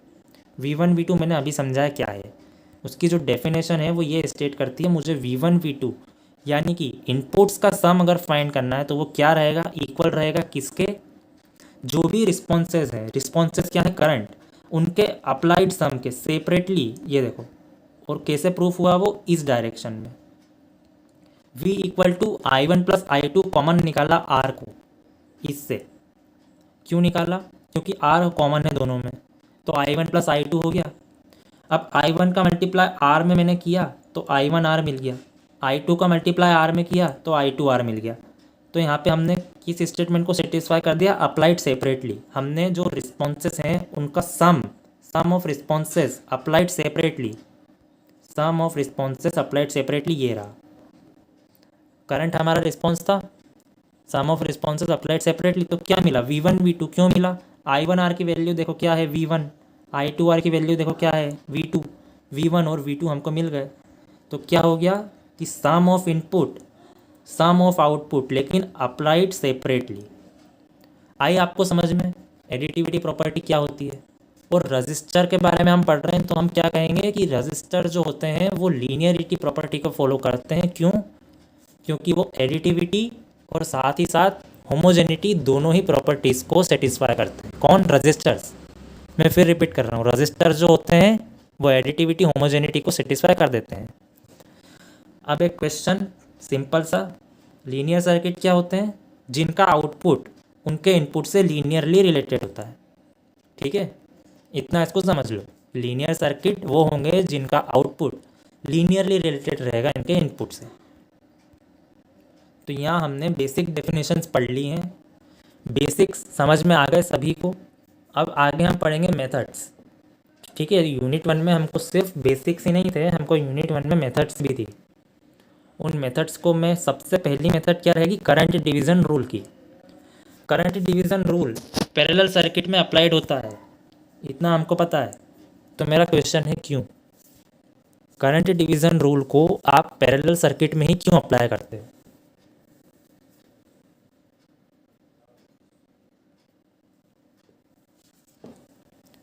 कमेंट बॉक्स में आंसर चाहिए मुझे कि हम सिर्फ पैरेलल सर्किट में ही क्यों अप्लाई करते हैं करंट डिवीज़न रूल को। क्योंकि वहाँ पे करंट डिवाइड होता है। नीचे देखो एक पैरेलल सर्किट दे रखा है आपको, ठीक है, ये एक वोल्टेज इस्टेब्लिश्ड है यहाँ पे प्लस माइनस, ठीक है, यहाँ से टोटल करंट जा रहा है इस डायरेक्शन में, और ये एक नोड है, ये एक नोड है, इस पे डिवाइड हो गया, इस पे डिवाइड हो गया। तो करंट डिवीज़न रूल, सीरीज में करंट सेम होता है थ्रू आउट द सर्किट, बिल्कुल। और पैरेलल में क्या होता है, करंट जो रहता है हर रजिस्टर के अक्रॉस डिफरेंट रहेगा। ठीक है, तो मैंने क्या बोला, ये एक नोड है हमारा, यहाँ पे करंट डिवाइड हुआ, एक इस डायरेक्शन में, एक इस डायरेक्शन में। ठीक है, तो दोनों ही करंट अलग अलग होगा, एक इधर गया अलग मैग्नीट्यूड का, इधर गया अलग मैग्नीट्यूड का। आपसे अगर सिंपली पूछा है कि दोनों ही रजिस्टर के अक्रॉस कितना करंट रहेगा, वो फाइंड करो। तो उसकी बहुत सारी मेथड्स हो सकती है, लेकिन हम करंट डिवीजन रूल पढ़ रहे हैं। तो करंट डिवीजन रूल के लिए हम क्या करेंगे, सबसे पहले हम डायरेक्ट बिल्कुल कोई भी डेरिवेशन, आपको अगर अच्छे से समझना है करंट डिवीजन रूल, तो प्लेलिस्ट में पूरा का पूरा एक डिटेल्ड वीडियो अपलोडेड है जहाँ पे हमने डिराइव किया है फार्मूला और अच्छे से सर्किट को समझा है। हम ओवरव्यू देख रहे हैं और एग्जाम में सिर्फ फार्मूला काम आएगा, ठीक है। तो करंट डिवीजन रूल का फार्मूला क्या होता है, I1 आपको फाइंड करना है। I1 क्या है, ये I1, इस R1 रजिस्टर से जो करंट जाएगा वो I1, ठीक है। I1 हमको फाइंड करना है, तो आपको क्या करना होगा, I यानी टोटल करंट, I1 फाइंड करना है तो टोटल करंट का multiply R2 upon R1 plus R2। अब देखो इसको याद रखने का तरीका क्या होता है, मैं क्या फाइंड कर रहा हूँ, I1 कौन सा करंट है, जो R1 से जा रहा है। तो मुझे क्या करना है, R1 को नहीं लेना है, मुझे R2 को लेना है न्यूमरेटर में। I1 फाइंड करते वक्त उल्टा रेजिस्टेंस लेना है। जिस रेजिस्टेंस के थ्रू करंट में फाइंड कर रहा हूँ I1, उसका उल्टा रेजिस्टेंस ले लो R2। R2 से I1 का कोई लेना देना है क्या, कोई नहीं है, वो R1 में फ्लो हो रहा है। फिर भी I1 को फाइंड करते वक्त मैं न्यूमरेटर में R2 को लूँगा और I से मल्टीप्लाई करके R1 प्लस R2 से डिवाइड कर दूंगा। इतना समझ में आया, ये इसको याद रखने की एक शॉर्ट ट्रिक है, क्योंकि यहाँ पे हम कंफ्यूज हो जाते हैं। यहाँ R2 और R1 अगर गलती से भी आपने चेंज कर दिए तो आंसर गलत होगा, ठीक है। हम क्या फाइंड कर रहे हैं, करंट डिवीजन रूल से अलग अलग ब्रांच में करंट। मैं एक बार फिर रिपीट करता हूँ, क्या इसको याद रखने का तरीका है, I1 फाइंड करना है मुझे। I1 कहाँ फ्लो हो रहा है, R1 में, ठीक है। पर R2 के साथ तो I1 का कोई लेना देना ही नहीं, वो R1 में फ्लो हो रहा है। फिर भी I1 फाइंड करते वक्त मैं R2 को न्यूमरेटर में रखूँगा और डिवाइड कर दूंगा R1 प्लस R2 से। उसी तरह जब मैं I2 फाइंड कर रहा हूँ, I2 मतलब R2 में कौन सा करंट फ्लो हो रहा है, तो मैं न्यूमरेटर में R1 को रखूँगा। अपोजिट, बिल्कुल अपोजिट का रजिस्टेंसेस हमें न्यूमरेटर में रखने हैं। और दोनों ही फॉर्मूलाज में सेम बात क्या है कि टोटल करंट से मल्टीप्लाई और नेट रेजिस्टेंस से डिवाइड, ठीक है। ये आपका करंट डिवीजन रूल यहाँ पे हो गया। आप लोगों के लिए सिंपल सा क्वेश्चन है यहाँ पे एक, आपको यहाँ पे I1 भी और I2 भी फाइंड करना है। अभी बहुत सिंपल क्वेश्चन है, अभी डिस्कस किया करंट डिवीजन रूल। यहाँ नोट कर लो आप, 20 एम्पियर का करंट सोर्स है और दो रेजिस्टेंस पैरेलल में सेम मैग्नीट्यूड के 10-10 ओम्स के। I1 और I2 फाइंड करना है और फॉर्मूला फिर आपके सामने है, ठीक है।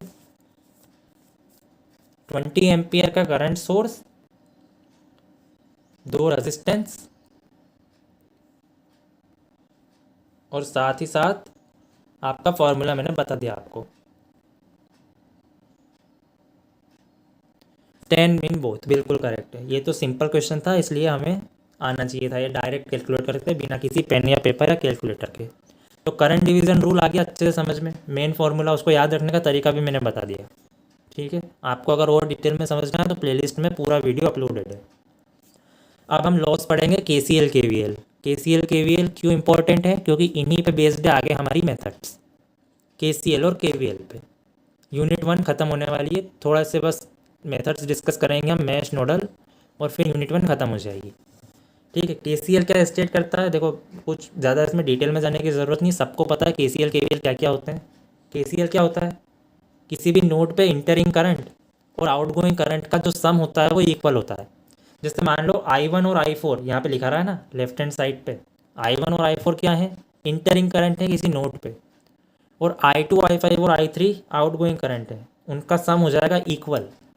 या इसको मैं इस तरह रिप्रेजेंट कर सकता हूँ कि सभी क्वांटिटीज़ को एक ही जगह पे ले आऊँ या लेफ्ट हैंड साइड पे मैं ले आऊँ, तो राइट हैंड पे क्या बचेगा, ज़ीरो। मैंने क्या किया, मैंने सिर्फ इन तीनों को उठा के इधर लेफ्ट हैंड साइड पे शिफ्ट कर दिया। तो ये जो शुरुआत वाला स्टेटमेंट है, आप सोच रहे होगे दोनों में क्या डिफरेंस है। दोनों में डिफरेंस ये है कि ऊपर जो इक्वेशन लिखी है वो डेफिनेशन के हिसाब से लिखी है कि इंटरिंग इक्वल टू आउटगोइंग, ठीक है। और नीचे जो मैंने इक्वेशन लिखी है वो क्या है, एलजेब्रिक रिप्रेजेंटेशन है KCL का। क्योंकि नोडल फाइंड करते वक्त आपको नहीं पता होगा कौन सी ब्रांच में कितना करंट, तो आपको उधर ज़ीरो ही सपोज करना पड़ेगा। इसलिए ऊपर की ब्रांच में जो ऊपर जो इक्वेशन मैंने लिखी है वो है डेफिनेशन के हिसाब से कि इंटरिंग इक्वल टू आउटगोइंग, और नीचे मैंने उसी का एल्जेब्रिक वो लिख दिया है एक्सप्रेशन क्या रहेगा। और ये एक एग्जांपल रिप्रेजेंटेशन, ये एन हमारा एक नोड, क्या बोला था मैंने, I1 और I4 इंटरिंग है, ये देखो I1 की ये डायरेक्शन, ये I4 की डायरेक्शन, I2 I5 और I3 की डायरेक्शन देखो आउट गोइंग है, तो I1 plus I4 equal to I2 I3 I5।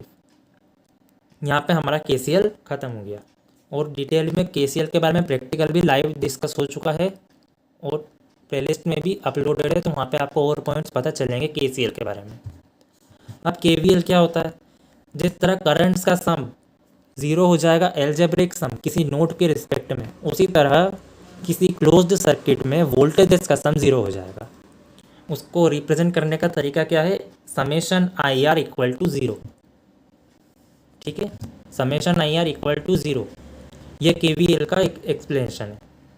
क्या कि वोल्टेजेस का जो सम है वो हो जाता है ज़ीरो, किसी भी एल्जेब्रिक सम जो है वोल्टेजेस का वो ज़ीरो हो जाता है किसी भी सर्किट में। ये KVL का स्टेटमेंट सिंपल सा, और सिंपल उसका फॉर्मूला। ठीक है, ये कंसीडर करो, इसके लिए हम KVL इक्वेशन डेवलप करेंगे। जैसे हमने अभी एक एक्सप्रेशन डेवलप किया था ना I1 I2 I3 वाला, अब एक KVL का भी डेवलप करना पड़ेगा। और मैंने आपको थोड़े टाइम पहले डिटर्मिनेशन ऑफ साइन समझाया था, ठीक है, वो अब आपको समझ में आ जाएगा कि वो क्या था और हम क्या बोल रहे थे, कि करंट की ही डायरेक्शन में जाने का क्या मतलब है। तो देखो यहाँ पे इसमें एक वोल्टेज सोर्स है और दो रजिस्टेंसेस हैं। ठीक है, अब मुझे ये पता है कि जो वोल्टेज सोर्स में जो पॉजिटिव होता है वहाँ से करंट फ्लो होता है निगेटिव की तरफ। ठीक है, पॉजिटिव टू निगेटिव फ्लो होता है करंट। तो ब्रांच करंट की डायरेक्शन तो ये लिखा रही है, ये रही, इस तरह क्लॉकवाइज और निगेटिव पे एंड हो जाएगी। तो ये हमारी डायरेक्शन हो गई। और मैंने क्या बोला आपको, अगर आपको पता हो ब्रांच करंट एग्जैक्टली, तो उसी फॉर्मेट में या उसी डायरेक्शन में आप अपना लूप भी कंसिडर कर सकते हो। ठीक है, इससे आपको प्लस माइनस में दिक्कत नहीं होगी। तो इसके लिए जब हम सर्किट के लिए KVL इक्वेशन डेवलप करेंगे तो क्या करेंगे, पहले मैं लेता हूँ वोल्टेज को, तो सिर्फ इतने इतने पार्ट में निगेटिव टू पॉजिटिव फ्लो हो रहा है करंट। मैंने बोला था निगेटिव टू पॉजिटिव जब करंट फ्लो होता है तो क्या होता है, पोटेंशियल राइज होता है। पोटेंशियल राइज हुआ तो V जो है वो पॉजिटिव आया। ठीक है, अब मैं क्या लिख रहा हूँ, -IR1 लिख रहा हूँ मैं। -IR1 का क्या मतलब है, मैं यहाँ पे आऊँगा, अब मेरा ब्रांच करंट इधर आएगा। ठीक है, ये लूप चल रहा है, यहाँ पे +2 माइनस, यहाँ प्लस यहाँ माइनस, +2 माइनस, करंट नीचे गया डाउनवर्ड साइड, तो पोटेंशियल हुआ ड्रॉप, हायर टू लोअर जा रहा है पोटेंशियल, पोटेंशियल ड्रॉप हुआ तो माइनस साइन आ गया।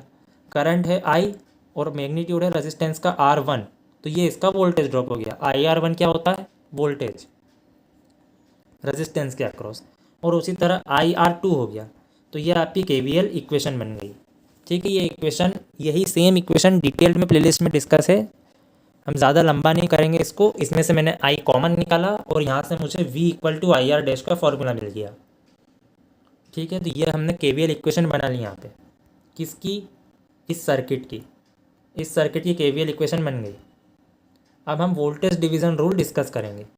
वोल्टेज, इसी सर्किट में वोल्टेज डिवीज़न रूल, क्यों, क्योंकि पैरेलल सर्किट नहीं है, ये सीरीज सर्किट है। सीरीज सर्किट है तो वोल्टेज रहेगा डिफरेंट, वोल्टेज होगा डिवाइड, है ना। तो हम वो डिस्कस कर लेते हैं। क्या रहेगा उसका फॉर्मूला, टोटल वोल्टेज जब मैं V1 फाइंड कर रहा हूँ, V1 क्या है, R1 के अक्रॉस वोल्टेज ड्रॉप, VR1 से रिप्रेजेंट किया मैंने इसको। इस पे ध्यान मत दो, ये प्लेलिस्ट में डिस्कस हुआ है, मैं डायरेक्ट मेन फार्मूला आपको बता रहा हूँ। ये मेन फार्मूला VR1 मतलब R1 के अक्रॉस, ये आपका क्वेश्चन, ये आपका R1, ये आपका R2। ठीक है, VR1 इसके across voltage drop, VR2 R2 के अक्रॉस वोल्टेज ड्रॉप। VR1 का फॉर्मूला ये रहा, V multiplied by R1 upon R1 plus R2। और VR2 का फॉर्मूला क्या है, V multiplied by R2 upon R1 plus R2। उसको याद रखने का क्या तरीका था, जिसके लिए निकाल रहे हैं उसका अपोजिट रेजिस्टेंस, पर वोल्टेज ने कहा नहीं, मैं जिसके लिए निकल रहा हूँ मुझे वही साथ में चाहिए, यानी VR2, R2 के लिए वोल्टेज निकाल रहे हैं हम, तो V का मल्टीप्लाई R2 के साथ में ही होगा, R1 के साथ नहीं होगा। और जब R1 के लिए वोल्टेज फाइंड कर रहे हैं तो नेट वोल्टेज V क्या है, सिर्फ V नेट वोल्टेज है, उसका मल्टीप्लाई R1 के साथ, क्योंकि हम VR1 निकाल रहे हैं, अपॉन R1 प्लस R2। यहाँ आपका वोल्टेज डिवीज़न रूल भी खत्म हो गया। अब हम पढ़ लेते हैं मैश एनालिसिस। ठीक है, सबसे पहले मैश और लूप में क्या डिफरेंस होता है, जितने भी लोग देख रहे हैं बता देना मैश और लूप में क्या डिफरेंस होता है।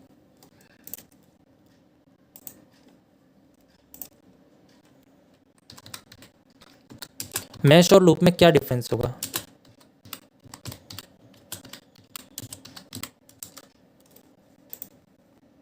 Smallest loop is called mesh, ठीक है, जो भी स्मॉलेस्ट लूप होता है। यहाँ पे आपको 3 मैश दिख रहे होंगे।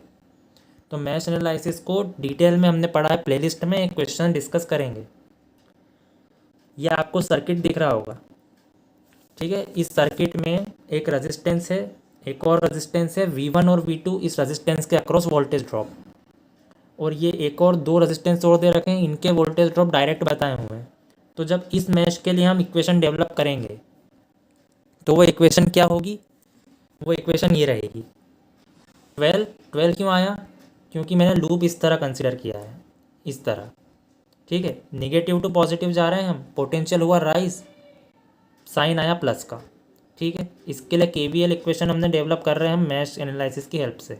अब इधर आएंगे तो पॉजिटिव टू निगेटिव जा रहे हैं इस रेजिस्टेंस में, ये ब्रांच करंट, मेरा लूप भी ऐसे ही चल रहा है, सेम डायरेक्शन है, तो ये -V1। और यहाँ वापस जब नीचे आएंगे इस मैश में तो +2 माइनस, और यहाँ पे डायरेक्ट इसका मैग्नीट्यूड 8 वोल्ट दे रखा है तो -8 हो गया, ठीक है। इससे हमने V1 की वैल्यू निकाल ली 4 वोल्ट इस इक्वेशन को सॉल्व करके। और यहाँ पे कंसीडरिंग मैश 2, ये सेकंड मैश हमारा, इसको भी हम किस तरह निकालेंगे, इसमें ये डायरेक्शन रहेगी, ठीक है। शुरुआत में ही आ गया -V2, क्यों, क्योंकि पॉजिटिव टू निगेटिव -V2, वापस नीचे पॉजिटिव टू निगेटिव इस तरह चल रहे हैं तो -2, ठीक है। और यहाँ पे जब हम आएंगे तो निगेटिव टू पॉजिटिव हो जाएगा, निगेटिव टू पॉजिटिव हो जाएगा इधर इस डायरेक्शन में, तो +8 हो गया, ये हो गया 6 वोल्ट। ये मैश एनालिसिस का सिंपल सा क्वेश्चन डिस्कस। एक पार्ट और होता है मैश एनालिसिस का, वो होता है सुपर मैश। सुपर मैश की क्या कंडीशन रहती है, जब भी दो मैश के बीच में एक कॉमन सोर्स एग्जिस्ट करेगा उसे हम बोलेंगे super mesh. Sorry for this, जब भी दो मैश के बीच में, ये दो मैश, इनके बीच में एक कॉमन सोर्स एग्जिस्ट कर रहा है, करंट सोर्स ही होना चाहिए, इसकी कंडीशन यही है। दो मैश के बीच में जब भी एक करंट सोर्स, वोल्टेज अगर हो तो चलेगा, लेकिन अगर करंट सोर्स है तो सुपर मैश। तो सुपर मैश में ध्यान रखने लायक सिर्फ एक बात है कि आपको अलग अलग इक्वेशन डेवलप नहीं करनी है, एक कलेक्टिव इक्वेशन पूरे लूप के लिए डेवलप हो जाएगी, ठीक है। तो अब दो यहाँ पे हमारे लिए रहेंगे अननोन चीज़ें, I1 और I2। भले ही हम इक्वेशन एक डेवलप करेंगे दोनों में ही मैश के लिए, पर दोनों मैश में करंट तो जो है वो अलग अलग फ्लो हो रहा है ना, इसमें I1 और इसमें I2। तो हम एक KVL इक्वेशन डेवलप कर लेते हैं इस मैश के लिए, वो आपको डेवलप करते आती है, अभी हमने मैश एनालिसिस में डिस्कस की। ये 21 वोल्ट डिस्कस हो जाएगा, यहाँ पे -2 प्लस जा रहा है तो प्लस, फिर +2 - 6I1, क्योंकि I1 करंट फ्लो हो रहा है यहाँ पे, फिर 4 आएगा I2 के साथ, ये रहा 4I2, क्यों, क्योंकि I2 करंट फ्लो हो रहा है। फिर यहाँ पे निगेटिव टू पॉजिटिव जा रहा है, पोटेंशियल हुआ राइज यानी प्लस का 5, इसको हमने सॉल्व करके एक इक्वेशन बना ली। अब एक और ऐसी इक्वेशन चाहिए जिसमें I1 I2 दोनों हो, उसके लिए हम KCL अप्लाई करेंगे इस नोड पे KCL अप्लाई करेंगे। क्यों अप्लाई करेंगे, यहाँ पे इंटरिंग करंट देखो, आप ध्यान से अगर इस क्वेश्चन को देखो तो इस नोड पे इंटरिंग करंट कितना हो जाएगा, एक तो यहाँ से आ रहा है I2, एक यहाँ से आ रहा है I1, यहाँ से आ रहा है 1 एम्पियर का, तो 1 ampere plus I2 equal to outgoing I1, तो 1 एम्पियर इंटरिंग, I2 इंटरिंग और I1 लीविंग। तो क्या इक्वेशन बन गई हमारी KCL की, I1 equal to I2 plus 1 ampere. क्यों, क्योंकि I1 जो है वो लीव कर रहा है, ये लीव कर रहा है, और I2 प्लस 1 एम्पियर क्यों आया एक ही साइड, क्योंकि ये इंटरिंग है, ये 1 एम्पियर, ये I2। तो अब ऐसी दो इक्वेशन हो गई हमारे पास जिसमें I1 I2 दोनों है, हमने सॉल्व कर लिया। ये हमारा सुपर मैश और मैश एनालिसिस दोनों खत्म हो गए यहाँ पे। अब अगला आता है नोडल एनालिसिस, डिस्कस हुआ है प्लेलिस्ट में डीप में, डिटेल्ड में, तो हम एक एक पॉइंट डिस्कस करते हुए ना एक सिंपल सा क्वेश्चन डिस्कस कर लेते हैं। नोडल एनालिसिस क्या होता है, KCL का एप्लीकेशन होता है, KCL इक्वेशन डेवलप करेंगे। तो KCL के बारे में हमने पढ़ रखा है, अभी भी पढ़ा है, और KCL में आपको क्या करना है, या नोडल करते वक्त आपको ये नहीं देखना इक्वेशन कितनी लंबी होगी, आपको नंबर ऑफ नोड्स देखने, कितने नोड दिख रहे हैं यहाँ पे, पहला नोड, ये दूसरा नोड, तो एक को मैंने ले लिया रेफरेंस नोड, ठीक है, एक को ले लिया हमने रेफरेंस नोड, और एक हमारा एक ही नोड बचा, इसी के लिए हम इक्वेशन डेवलप करेंगे, v की वैल्यू हमको फाइंड करनी है, ठीक है। तो क्या होगा, जितनी भी ब्रांचेस कनेक्टेड हैं v से, उतनी की उतनी टर्म्स आएगी आपकी इक्वेशन में। 3 ब्रांच कनेक्टेड दिख रही है मुझे शायद इस नोड से, है ना, पहली, दूसरी और तीसरी, पहली ब्रांच, दूसरी ब्रांच, तीसरी ब्रांच, तीनों ही ब्रांच के लिए डेवलप कर लिया। v को हायर पे -10 लोअर पे हो गया, तो v -10, ठीक है, v -10 -0, मतलब एक नोड से दूसरे नोड तक जाओगे जब आप, तो उस ब्रांच में जितने भी वोल्टेज दिख रहे हैं, ठीक है, उसमें आप इसको v सपोज करोगे हायर पे, जिसको आपको फाइंड करना है, माइनस वोल्टेज सोर्स आया बीच में तो माइनस कर दिया 10, इसका वोल्टेज तो है 0 क्योंकि ये रेफरेंस है, तो v -10 डिवाइडेड बाय 2 ओम का रेजिस्टेंस, तो v बाय आर से क्या हो गया, करंट, और करंट का सम ही तो होता है केसीएल की इक्वेशन, ठीक है। अब दूसरी ब्रांच के लिए बनाएंगे तो क्या हो जाएगा, इस नोड से लेके इस नोड तक कितने वोल्टेज हैं, से कुछ भी नहीं है, सिर्फ v है और ये 0 है, तो v -0 v अपॉन रेजिस्टेंसेस 1 ओम का,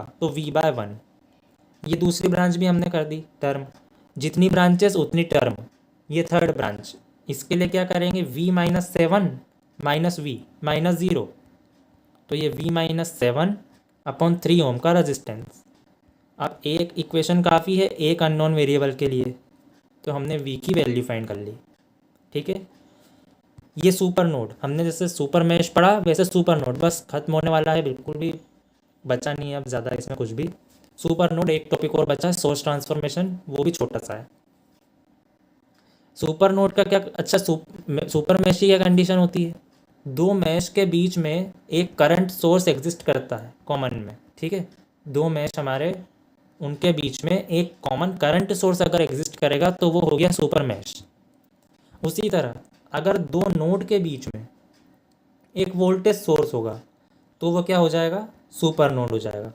आपको इसके लिए भी क्या करना है, एक कलेक्टिव इक्वेशन फाइंड करनी है, जैसे हम सुपर नोड में भी हर नोड के लिए अलग अलग फाइंड करते हैं ना, सुपर नोड नहीं सॉरी नोडल एनालिसिस में जब भी हम करते हैं तो हर नोड के लिए अलग इक्वेशन फाइंड होती है। सुपर नोड में क्या होता है, जो जिस भी नोड के बीच में वोल्टेज सोर्स एग्जिस्ट करता है वो हो गया सुपर नोड, ठीक है। तो उन्हीं के लिए हमें कलेक्टिव इक्वेशन डेवलप कर लेंगे।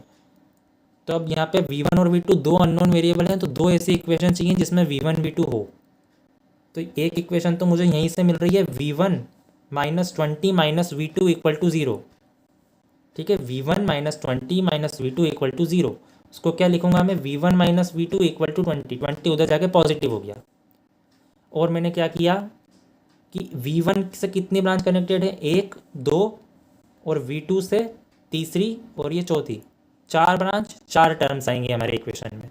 और एक ये ब्रांच और है, इसके लिए हमने कॉमन इक्वेशन डेवलप कर ही ली है, v1 -v2 इक्वल टू 20, ठीक है। तो अब हमने KCL अप्लाई कर दिया, तो क्या किया हमने, v1 -10 कैसे आया, ये v1 -10 अपॉन 2 प्लस हुआ v1 -0 अपॉन 2, ठीक है।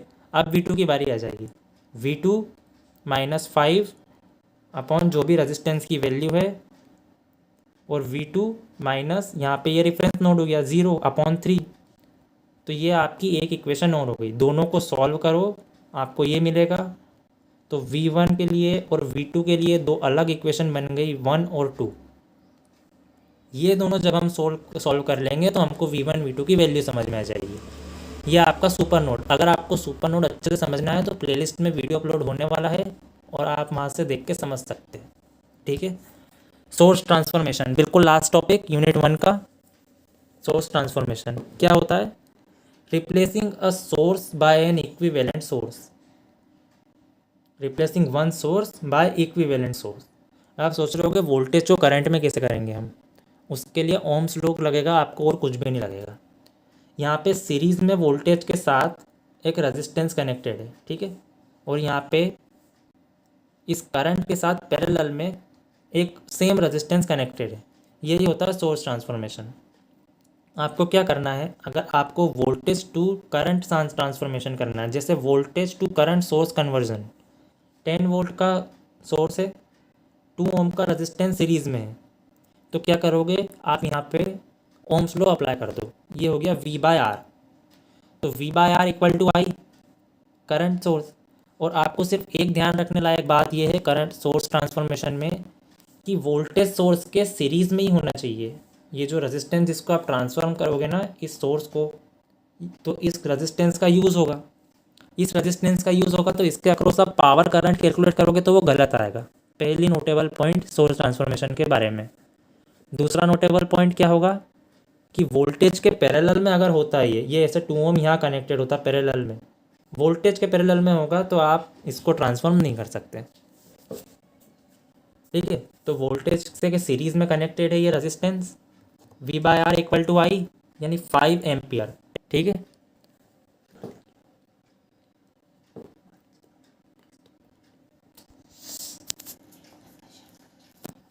तो 5 एम्पियर का करंट सोर्स यहाँ पे आ गया और उसके पैरेलल में 2 एम्पियर का आ गया, ठीक है। और ये 3 ओम एज इट इज़ लगा हुआ है।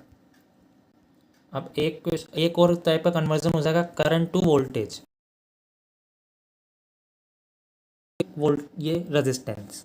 तो ये आपके लिए क्वेश्चन है, आपको सॉल्व करना है इसको, कितना इक्विवेलेंट वोल्टेज आएगा। ओम्स लॉ अगर लगा के मैं इस करंट सोर्स को वोल्टेज में ट्रांसफॉर्म करना चाहूँ तो क्या होगा,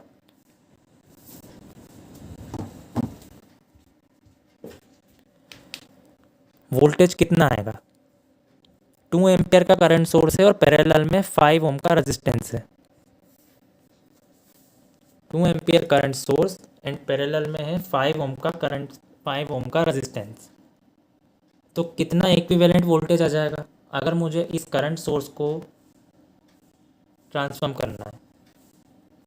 10 वोल्ट, ठीक है। आर इज़ 5 ओम, तो 10 वोल्ट आ जाएगा, ये करेक्ट आंसर था।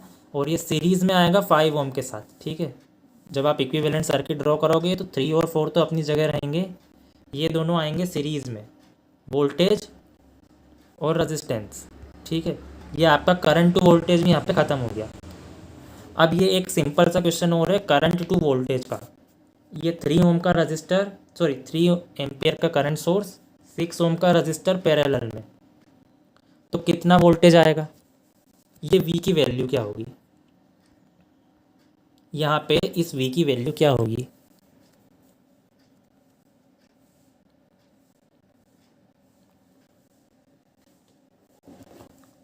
Eighteen volt. क्यों, क्योंकि 3 मल्टीप्लाइड बाय 6 क्या हो जाएगा 18 वोल्ट। और जब आप यहाँ पे इस 18 को, ये 18 आया 18 वोल्ट, इसको जब आप डिवाइड कर दोगे तो वापस आपको 3 एम्पियर का ये करंट सोर्स यहाँ पे मिल जाएगा। तो आप बस एक बात ध्यान रखना, जिस भी रेजिस्टेंस का आप यूज़ कर रहे हो उसके अक्रॉस आप पावर या करंट फाइंड नहीं कर सकते। क्यों, क्योंकि वो यूज़ हो रहा है। तो कुछ पैरामीटर्स ऐसे हैं जो आप रेजिस्टेंस यूज़ कर रहे हो उसके अक्रॉस फाइंड नहीं कर सकते। बाकी ये 3 ओम एज इट इज़ था, ये 3 ओम यहाँ पे भी एज इट इज़ है, सिर्फ चेंज हुआ तो ये current to voltage 3 ampere to 18 volt, और वो रेजिस्टेंस की वैल्यू भी सेम रहेगी क्योंकि वो है एक कांस्टेंट। ये कंप्लीट होता है हमारा यहाँ पे यूनिट 1 का रिवीजन। शाम को जो शेड्यूल है वो रहेगा यूनिट 2 का। यूनिट 2 में हम थेवेनिन्स, नॉर्टन्स और साथ ही साथ सुपर पोजिशन थ्योरम डिस्कस करने वाले हैं, जो कि एग्ज़ाम पॉइंट ऑफ व्यू से बहुत इंपॉर्टेंट है। So thank you so much for this live stream. और कोई भी डाउट अभी भी हो, आज जितना भी हमने एक्सप्लेन किया है, बहुत कुछ पढ़ लिया है आज हमने बेसिक्स के बारे में, यूनिट 1 के बारे में। तो स्ट्रीम एंड होने जा रही है, उसके पहले कोई भी डाउट हो तो लिख दो, और अगर नहीं हो तो एक बार थम्स अप दे दो यार। इट्स बिन 85 मिनट्स, सॉरी यार थोड़ा लंबा हो गया है ना, पर यूनिट 1 जैसा कि था हमको डिस्कस करना ज़रूरी था क्योंकि बहुत बड़ी यूनिट है वो, ठीक है।